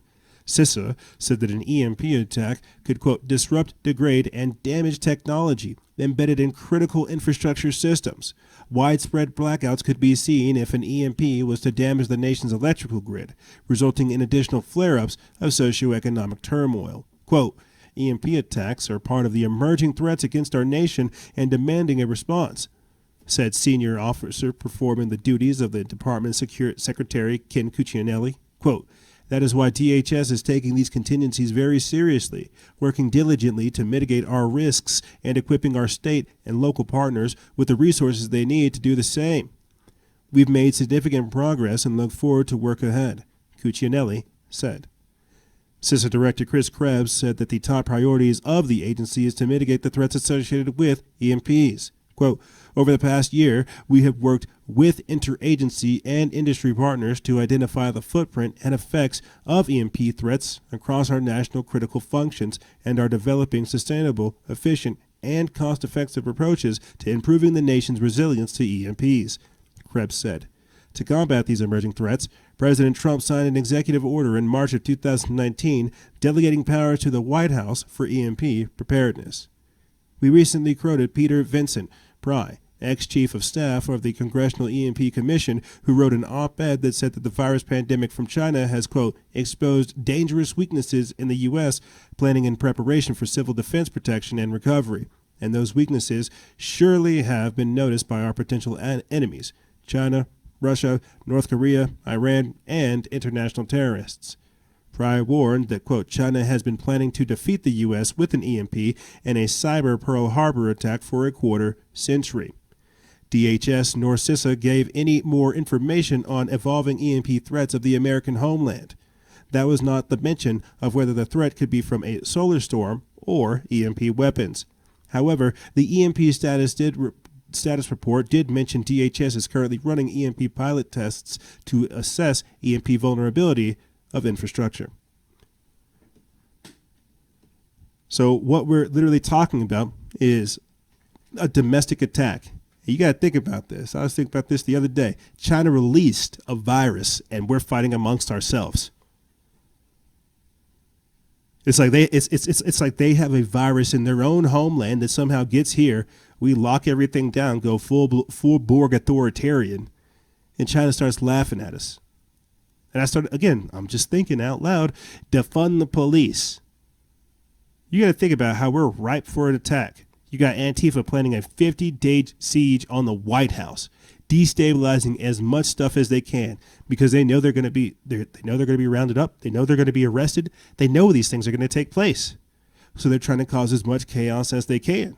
And who's funding this? Who's organizing this? Outside of George Soros, that's the obvious. But who's abating this? Who's emboldening this? Who's greenlighting this stuff? That's the crazy part that nobody's taking the time to look at, man. That we are literally teetering. And you got to think about this. Think about this. We've already talked about how they've barricaded the White House. They've put up gates. Donald Trump has talked about, activating Marines, a special sect of military Marines that are loyal to him. You got Antifa planning like a 50-day siege. You got Nancy Pelosi talking about, if this thing does kick off, she's going to be second in command. It's just kind of crazy. And so, they say all the time that this is the most important election in history. It truly is shaping up to be it. And they're already preparing for it. Technocrats like Mark Zuckerberg are calling it the red mirage, saying that people are going to vote for Trump. It's going to look like it's red for a minute, but then it's going to switch to blue. The same way that you have all these people freaking out about, Donald Trump being elected. It's crazy. And so how does this tie into an EMP attack? Look at how they were able to smuggle in biological materials with Dr. Charles Lever of Harvard. Of Harvard, man. Harvard has sold us out. If you don't think that they have, agents and people here smuggling different components and different parts of an EMP to work one here, I don't know what to tell you. I would hope to God that DHS, that Homeland Security, is at least monitoring some of this. Again, we on another level, we really can't worry about Antifa, BLM, and all this other stuff. Yes, they are a problem that will get dealt with, but they're partly a distraction. They are partly there to cause chaos whenever it's needed to distract us because we really can't see past them. We can't see past who funds them. We can't see past what their goals are and how they're infiltrating society. So they are a low priority and a low level threat, but it's the powers that fund them that need to be talked about. That's what I'm saying. A virus gets released and we start fighting amongst ourselves. Our enemies are laughing at us. Our adversaries are calling us a joke. Can you blame them? can you blame them with how we act, man? Like really. We are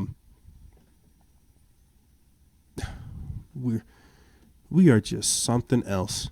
Speaking of something else, let me go ahead and get up this next article that again talks more about this concept of losing power. This could be talking about losing power, or it could also be talking about Agenda 21, Agenda 2030. You could say climate change, but I don't think it's that. But right here, California grid operator warns of rotating power outages and record heat waves. This is put up over there at September 7th.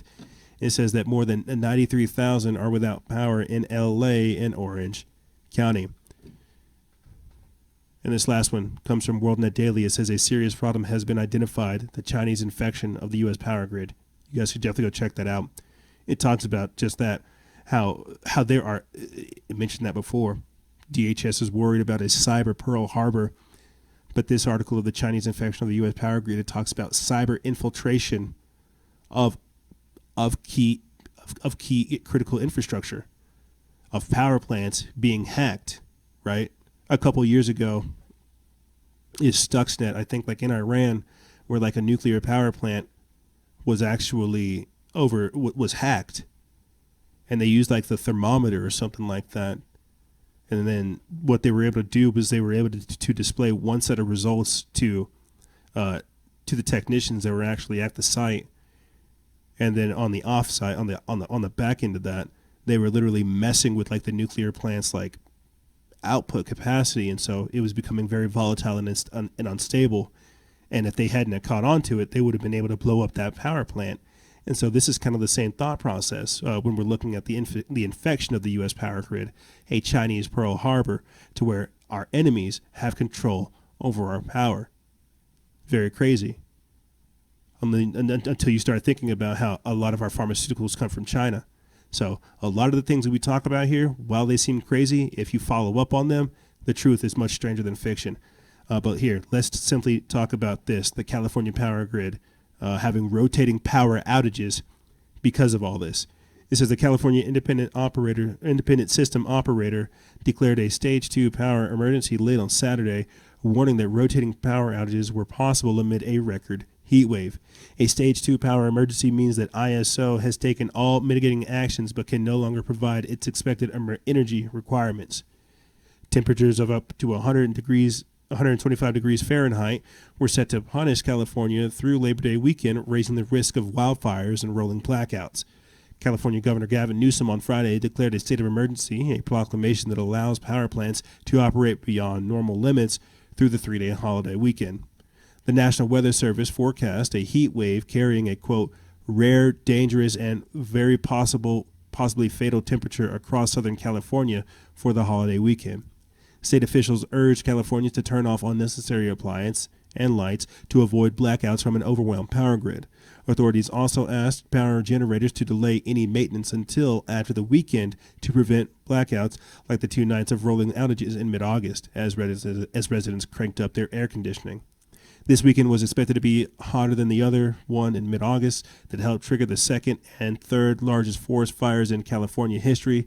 Those fires are still burning. Desert Valley in California's Mojave Desert registered one of the hottest temperatures record on the planet of 130 degrees Fahrenheit on August 17th, and highs of around 124 were expected there on Sunday, the NWS said. It says San Francisco-based power provider PG&E Corp said on Saturday that it may be asked by the grid operator to turn off power due to extreme heat. It urged customers to conserve power. The company said that it may have to cut power early on Monday and Tuesday in parts of Northern California as hot, dry winds are expected to threaten the region. PG&E said its potential power shutdown impacts parts of 17 counties, which would include about 103,000 customers. Yeah. And the fire is so intense, spanning over 200,000 miles, that the clouds can literally be seen from space. Everything's like an orange in like Oregon and San Francisco. Out here, even in New Mexico, we were experiencing just this crazy fog over stuff, man. It's apocalyptic. It's otherworldly. It's strange, and it's terrifying. Some people are saying that this most recent fire was actually caused by a gender reveal party. Right here, this next one comes from In Times Headlines. They put this up September 7th. It says wildfires continue to burn in California. Over 2 million acres have been scorched. Mammoth pools. We are trapped. There's fire on all sides, all around us. The Labor Day weekend taking a terrifying turn for over 200 people in California's Sierra National Forest as flames, hot embers, and thick smoke from the Creek Fire quickly surrounded entrapped campers at Mammoth Pool Reservoir. You can see smoke, but they said it was like 22 miles away. And it was very fast. And it was literally like, oh my God, there's fire right there. Juliana Park and her friends who were hiking in the area were some of the last to make it out by car. The fire looks like it's gonna just grab the car, and we could feel the heat just throughout the vehicle. By Saturday night, the fire had devoured over 36,000 acres, blocking the only way out of the campground. The race to save lives forced to go airborne. I believe there's probably other people that are sheltered in the meadow. Unknown at this time of how many may still exist out there. In the middle of the night, first responders rushing trapped campers onto military helicopters to reach safety. As soon as we were in the helicopter, we flew over the fires, and you couldn't see anything but pitch black and fire. That's all we could see. We saw firsthand why those evacuations were so critical. The smoke and haze has turned day to night as firefighters face yet another challenge on the front line. Many of the injuries are lacerations, broken bones, and those kind of things, and the kind of injuries you'd see when somebody's attempting to flee the fire. As ambulances rush to treat the injured, families and their young children grateful they survived. I'm glad to be alive. But across the state, the danger is still very real as flames fueled by triple-digit temperatures threaten to destroy anything in its path. Outside of Fresno here, the Creek Fire is still burning totally out of control across California. More than 20 wildfires are burning across the region. And we should mention one outside of Los Angeles was started by a smoke grenade at a gender reveal party. Mammoth pools. Thanks, Miguel. Thanks, Miguel. Thank you. It says that wildfires are continuing to rage in California as reports indicate that authorities have over 12,000 firefighters while battling more than 20 major fires burning across the state, and officials are warning that conditions there could get even worse due to the record-breaking heat that is gripping the region, resulting in Los Angeles County seeing a stunning 121 degrees. It says couple this with high winds in many areas, and forecasters warn that it could make containment of the fires even more difficult. The fires have also triggered a new state of emergency in Southern California after a wildfire swept across more than 70 acres in only a few days. In some locations, the smoke was so thick that it blocked out the sun in the middle of the day, and ash covering parts of California like blankets of snow. One of these fires, deemed the Creek Fire, has devoured entire neighborhoods, leaving streets unrecognizable. Quote, "The fire completely engulfed everything," said one resident.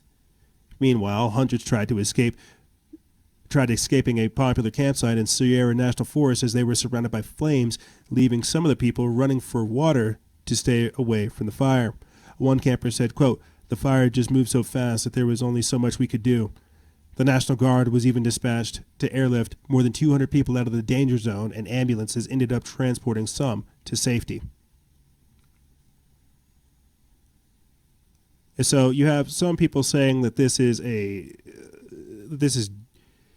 directed energy weapons, and we've covered that in the past, no doubt. But now we're talking about, I guess, real stuff, dude. Then that's the problem whenever people keep attributing everything to a conspiracy theory and don't look at how you're talking about displaced citizens and domestic migrants, people who have had their lives displaced by this. Again, this is another reason why people don't really care about the election, because they don't have jobs, they don't have lives, they don't have things to do, and they are just being battered. If not from wildfires, social hysteria, economic turmoil, You name it. They're being hit from every single angle. So, yeah, I hear you with the directed energy weapons. Let's find more evidence of that and then talk about why that is the case. Yeah, you could say setting the stage for Agenda 21, no doubt, but we're talking about people's lives. We're literally talking about people's lives, millions of Earth just scorched, it's gone. And yeah, this could be done by people who have the means to do so. I'm not saying that that's not the case. I guess what I am saying is we have to really be cautious of trivializing people's trauma with stuff like this. So if you're in California and you have been displaced by this creek fire, I am sorry to hear this. I pray for you. Escape LA, escape from New York, get out of there. Let this be a blessing in disguise, as strange as this may sound, and pick up your bags and find like another place to live. Please, And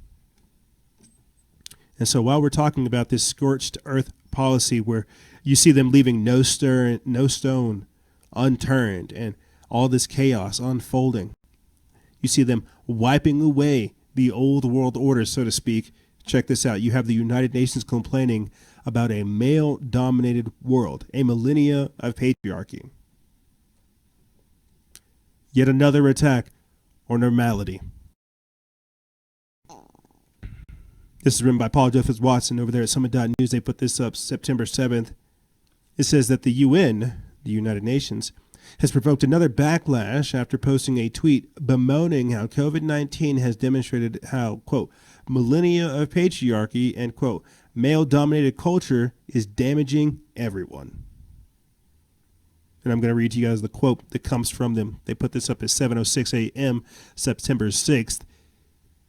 This is by Antonio Gutierrez. It says that the COVID-19 pandemic is demonstrating what we all know.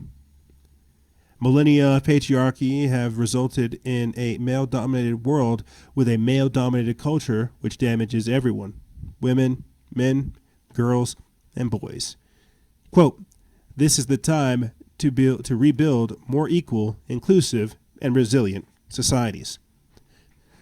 As you've heard us talk about throughout the entirety of the pandemic, covering COVID-19 84, the technocratic totalitarian tiptoe, they are using this as a way to transform society. This is what I mean by the scorched earth policy. They're burning everything. They're getting rid of everything. They're going to destroy everything. First statues, then your gods, then the land that you stay on, your values and everything else, so that they can come through with a whole new way to live, a whole new normal, a whole new world order that gets rid of men, that emasculates them. We'll cover this.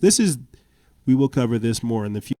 But let's get back into this. It says that the COVID-19 pandemic is demonstrating what we all know. A millennia of patriarchy has resulted in a male-dominated world with a male-dominated culture which damages everyone. Women, men, girls, and boys, tweeted the organization. It says the tweet links to remarks by the UN Secretary General asserting how coronavirus has caused, quote, deepening existing inequalities, including gender inequality. Quite how men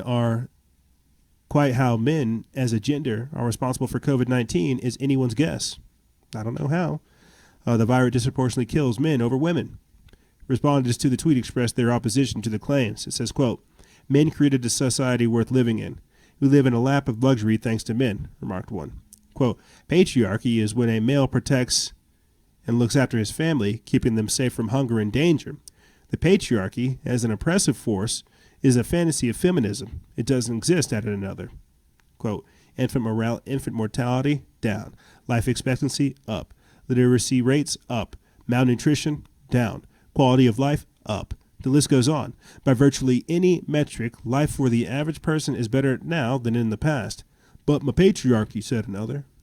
As we highlighted earlier this year, the UN is clearly at war with normality. Back in May, the globalist institution put out a tweet asserting that people shouldn't use politically correct terms like boyfriend, girlfriend, husband, and wife in order to help create a more equal world. Respondents decried the fact that a faceless international body was trying to control language, suggesting that the UN is completely outside of its remit and is yet another vessel for Marxism and destroying the nuclear family. What this really is a war on masculinity and a war on testosterone. You see, because men can't be easily controlled. And I don't want to get into like a whole sexist organization or into a whole sexist discussion, but you get what I'm saying. This is also a part of Agenda 2030, where they exalt ladies, females, children, and things like this. But men, no, you're getting cucked, you're getting castrated, you're getting atrazined, you're getting your morality pills, you're getting your sex bots, you're getting all that stuff to pacify you. You're gonna be an incel. You're gonna be an involuntary celibate person. That's a very crazy thing to think. What they're really trying to say, if you break it down, what they're really trying to say is that they want government to be your God. They want government to be your father. They want government to take care of you. That a millennia of patriarchy has built something like the United Nations for them to now take over. It's a lot of where welfare comes in. So it's a lot of how all this stuff takes place. Mommy media and daddy government are supposed to take care of you. That's the problem. This is a very, very crazy time we live in, man. I can't even say much to it because it is so upside down. And to more evidence of just the upside down lunacy that we're talking about, I don't really know if people paid attention to this. They may not have, simply because, he's not really relevant to coronavirus anymore. But speaking of the United Nations trying to transform society and radically shift how we think, Dr. Anthony Fauci recently went to the United Nations calling for the rebuilding of the infrastructure of the human existence. So after effectively terrorizing people and the world for months, and then being sidelined by Trump, put into a closet, taken down from his position, he's now resurfaced, going back to the UN, calling exactly what they're calling for. Very strange, huh? And again, I'm glad people are beginning to understand that Fauci is a puppet for Gates. The NIH is just a front for the Bill and Melinda Gates Foundation. Let me read a little bit of this, and then we'll continue on. They put this up September 7th. It's from Wesley J. Smith via the Times, but they reposted it over there at Technocracy News. It says Dr. Anthony Fauci is the United Nations wolf in sheep's clothing, telling America why it is so important to save lives from the dreaded COVID-19 virus while pandering for the most radical parts of the United Nations agenda for the world. That is sustainable development, aka technocracy. In his paper, Emerging Pandemic Diseases, How We Got to COVID-19, he wrote the following paragraph. Living in greater harmony with nature will require changes in human behavior, as well as other radical changes that may take decades to achieve. Rebuilding the infrastructure of human existence, from cities to homes to workplaces to water and sewage systems to recreational and gathering venues. In such a transformation, we will need to prioritize changes in those human behaviors that constitute risk for the emergence of infectious diseases. Chief among them are reducing crowding at home, work, and in public places, as well as minimizing environmental retribution such as deforestation, intense urbanization, and intensive animal farming. Equally important are ending global poverty, improving sanitation and hygiene, and reducing unsafe exposure to animals so that humans and potential human pathogens have limited opportunities for contact. This is plain evidence that Fauci is an agent for the United Nations and that he is a self-professed social engineer who wants to rebuild the, quote, infrastructures of human existence. Why should Fauci's phony propaganda be so hard for America? It's because technocrats have created and leveraged fear to the whole world, making populations wide open to their suggestions. You guys can go read more about that, because what we're literally talking about is Agenda 21. They're all calling for global governance to help combat this. Right? Very, very strange. But these people aren't, they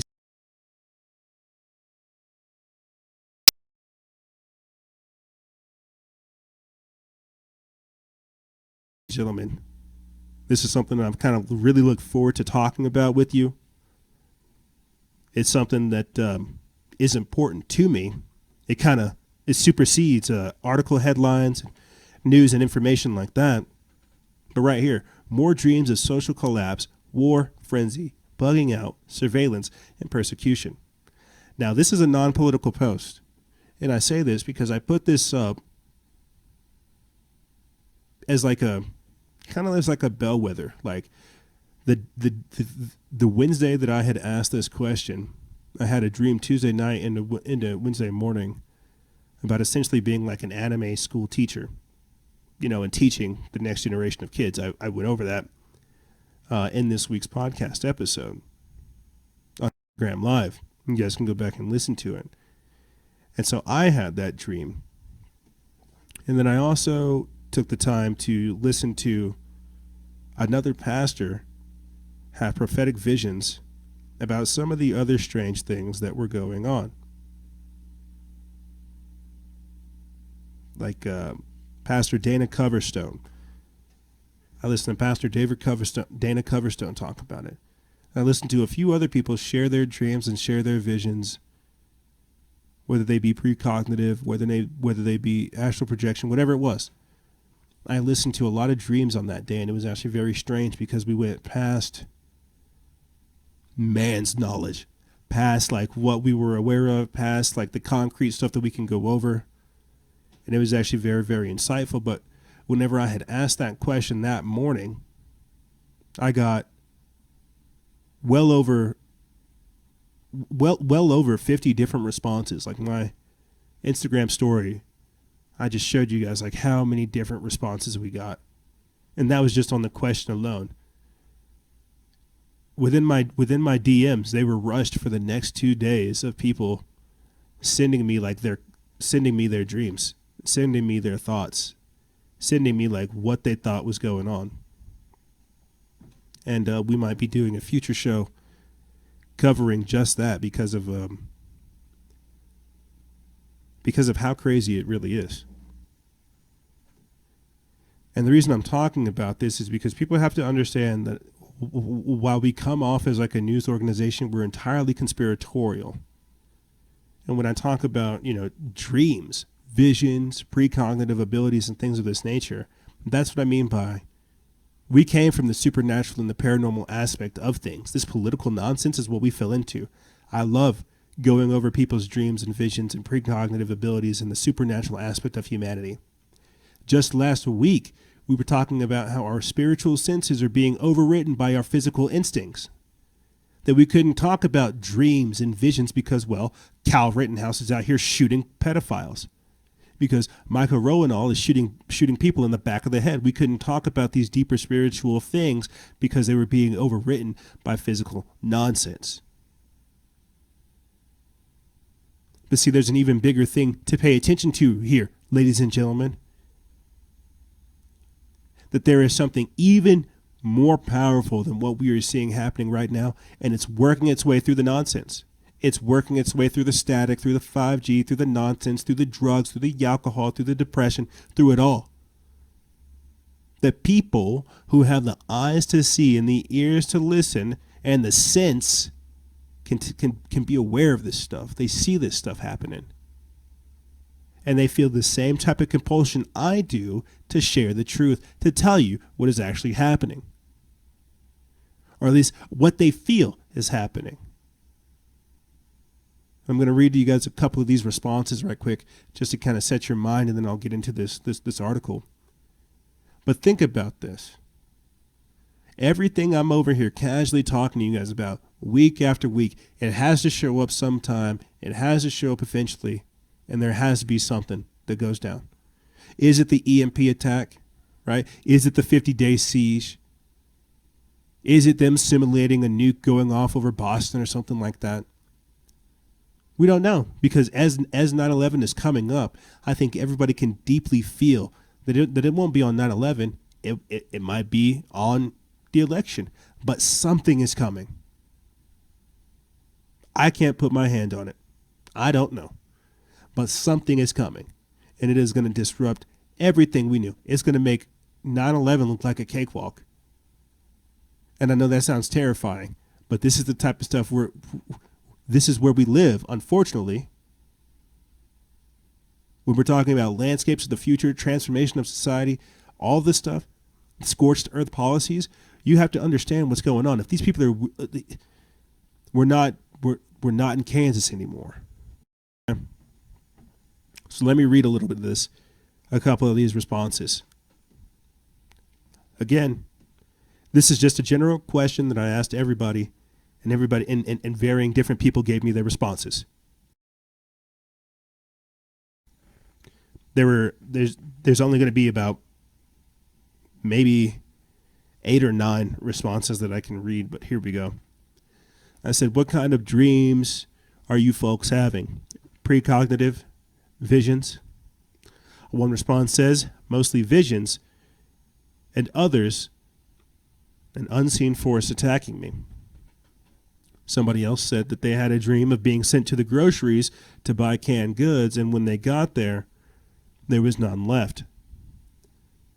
Someone else said that they are dreaming how to prepare, and my husband asking me because I was right all along. It's because you were listening to Freedom of Factions of Freedom.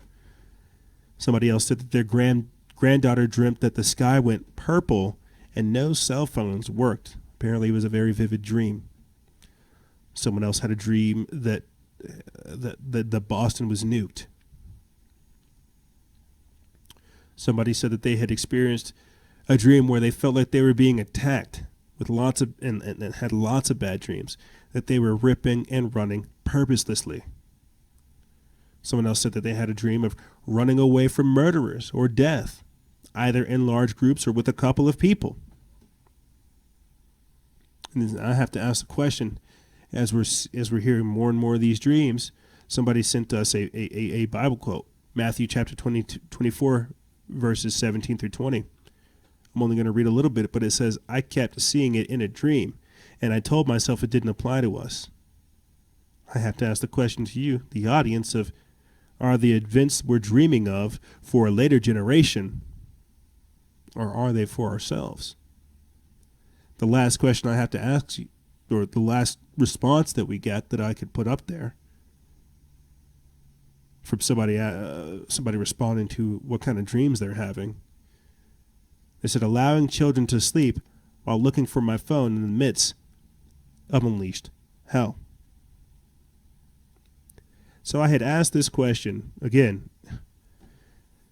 I asked this question basically in the morning, watched videos all day, and then at the end of the day, this article came out that more people are having dreams of social collapse, war, frenzy, bugging out, surveillance, and persecution. And that was a sign to me that this needed to go out. This has got nothing to do with Antifa, nothing to do with Trump, nothing to do with Biden, nothing to do with BLM, nothing to do with China. This has got everything to do with everything. And whenever we go into posts like this and thought processes such as this is us using that supernatural knowledge, reaching into God's knowledge. What is he allowing us to see? If we seek the truth out, what would he actually tell us? Do we want to know? It's like that age-old question, do you want to know how you're going to die? Is it going to stop you from living? You tell me. Let me get into this so I can do things for you guys. This comes from Ricky Scaparo over there at End Times Headline. They put this up September 8th. It says, so many people are feeling such an urgency about the times that are immediately ahead of us, and the prophetic warnings have reached a fever pitch. A couple of days ago, Monique Bizette sent me 3 prophetic dreams that she had on August 7th, and as you will see, they are perfectly consistent with what others have been recently shown. I hope you in the audience are on that same type of spiritual tip, and if that's the case, work more with that spiritual sense, because it is true and it is trying to help you. The perfect storm. This is it. On August 7th, 2020, I had 3 prophetic dreams. There was an urgency like never before. A sense of this is it.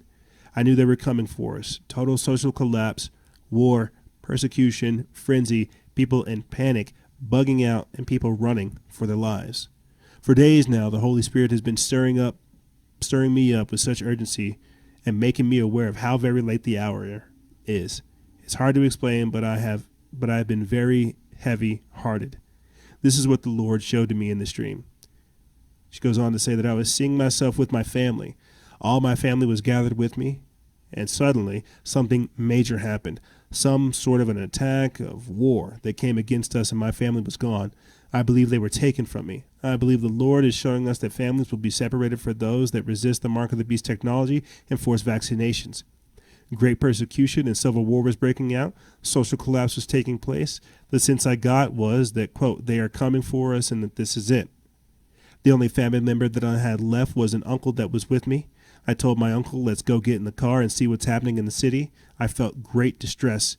I knew much was happening everywhere. Much chaos, social collapse, destruction, civil unrest, looting, rioting. When we got in the car, I put on a CD about God, and Immediately, we were driving on the highway, and I looked up at the sky because I had a sense that we were watched and something was in the sky. I had much heaviness and a sense of dread coming upon us. Again, I have to point out to you guys, ladies and gentlemen, that I know that this is not a political post. It's got nothing to do with any of the nonsense that's going on in the world. This isn't a paranormal post. This is something where we're reaching into that otherworldly sense of knowledge. This is somebody else acknowledging that prophetic aspect of dreams and visions and sharing that with us, okay?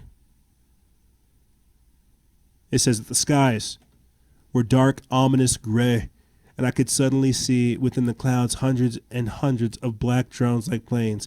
They all seemed like in formation in very strange-looking planes. They seemed more like drones, one after the other. The sky was full of them. I was amazed because of the number of them, but also because they were hiding within the clouds. I think the Lord is showing me, and only I could see them. I knew that a major storm and war was just about to hit, even worse. I knew these drones were like warplanes, were there and ready for destruction, and they were watching all of us. This was a major focus in the dream. There were robot-like devices looking like black birds. They were after us to hurt us. They walked together like an army. They did not fly, but were on the ground, moving fast. Suddenly, the song of God switched to a rock song about war. I didn't like it. This was too much. This too was a focus indicating the sudden switch to war times. I felt it in my dream. Terrible, terrible urgency. Time was up. This is it. The Lord then showed a movie of social collapse, chaos, destruction, civil unrest all over the streets. People were running for their lives. The Lord focused my eyes on a street that had a lot with backpacks ready to grab. I had the knowing that these bags were bug-out bags and only a few people were grabbing them. I believe the Lord is showing only a few are prepared. Speaking of preparedness, be prepared for impact. Preparedness was key. People were in panic, fleeing the cities, and lawlessness had taken over. This is the lawlessness that you guys constantly hear me talk about. It goes on to say that I was warning people to wake up to the lateness of the hour, and people were not listening. The second dream I had this night, I woke up from the previous dream and went right back to sleep and immediately had a vision of many explosions taking place. I saw it so vividly that I woke up and went back to sleep and had another dream related to these other two dreams. The third dream, I'm in a place where there are a lot of people going to and fro. Essentially, I tried to get the attention of people to wake them up to the lateness of the hour, and most were in their cell phones and totally distracted. I went into the bathroom to wash my hands, and a lady who I knew in the dream was there. I tried to tell her the urgency of the dreams the Lord had shown me and the social collapse that was coming, but she didn't listen, and she walked out. I tried to dry my hands, and instead of paper towels, there were CDC plastic bags, so I dried my hands on my shirt and came out of the bathroom after the lady to try to tell her how urgent things were. She went into an elevator, and I followed. I stood at the door of the elevator and saw my friend at the back distracted looking at her cell phone. I saw a few people at first all distracted on their cell phones. As I tried a couple of times to hold the door open, then more people suddenly were there. I felt such a fire of the Holy Spirit fill my heart, and I started to preach hellfire and telling them to repent and turn to God or they were going to hell. It was like there was just a few moments to preach before that place also was no more. So I preached so hard, and suddenly I saw God melt the hearts of people, and they started asking what to do to be saved. I led them in prayer to the Lord, and right there in the dirty elevator floor, everyone fell to their knees and started to repent and to give their lives to the Lord. The Lord saved all those lives right there in the middle of chaos. And it goes on and on and on. If you guys want to read more about that, not only people's comments, people's interpretations about the visions, definitely go check the article out. But it was originally written over there at the Most Important News by Michael Snyder, and he's just taking other people's prophetic visions and explaining them to you. People really have to understand that none of this is normal, and you rapidly see them trying to evaporate it. And we can fight, we can scream, we can kick, we can complain, we can lose our minds, we can shake our fists at God. But at the end of the day, who's really to blame? And so when I show up here in your guys' life week after week talking about these things, trying to provide for you that deep analysis of what's going on, it's because I don't know. But I do want to know, and I don't want to be lied to. I want to figure out what's going on. I want to know what's going to happen. I may not survive a lot of things, and that's okay, because I've had a hell of a life, and I'm more than grateful for everything I've been given. I'm blessed beyond measure. But you know what? That doesn't allow me to give up, because we don't get to stop there. Are these visions for us, or are they for a later generation? I'm not sure. Ladies and gentlemen, this is Summer of Rage, Pandemic Dissidence, and Scorched Earth.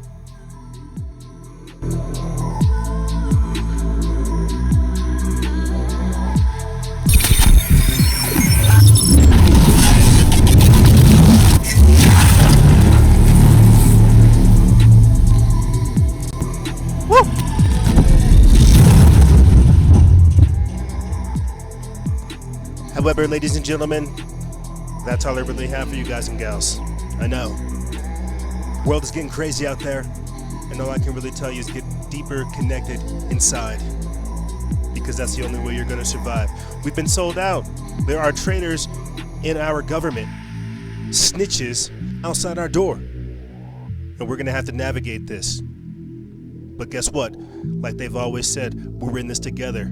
And I'll be right there with you, ladies and gentlemen. But like I said, that's all I really have for you guys and gals. You can find the links that I use for videos and examples in the description bar below in the episode article. And get prepared.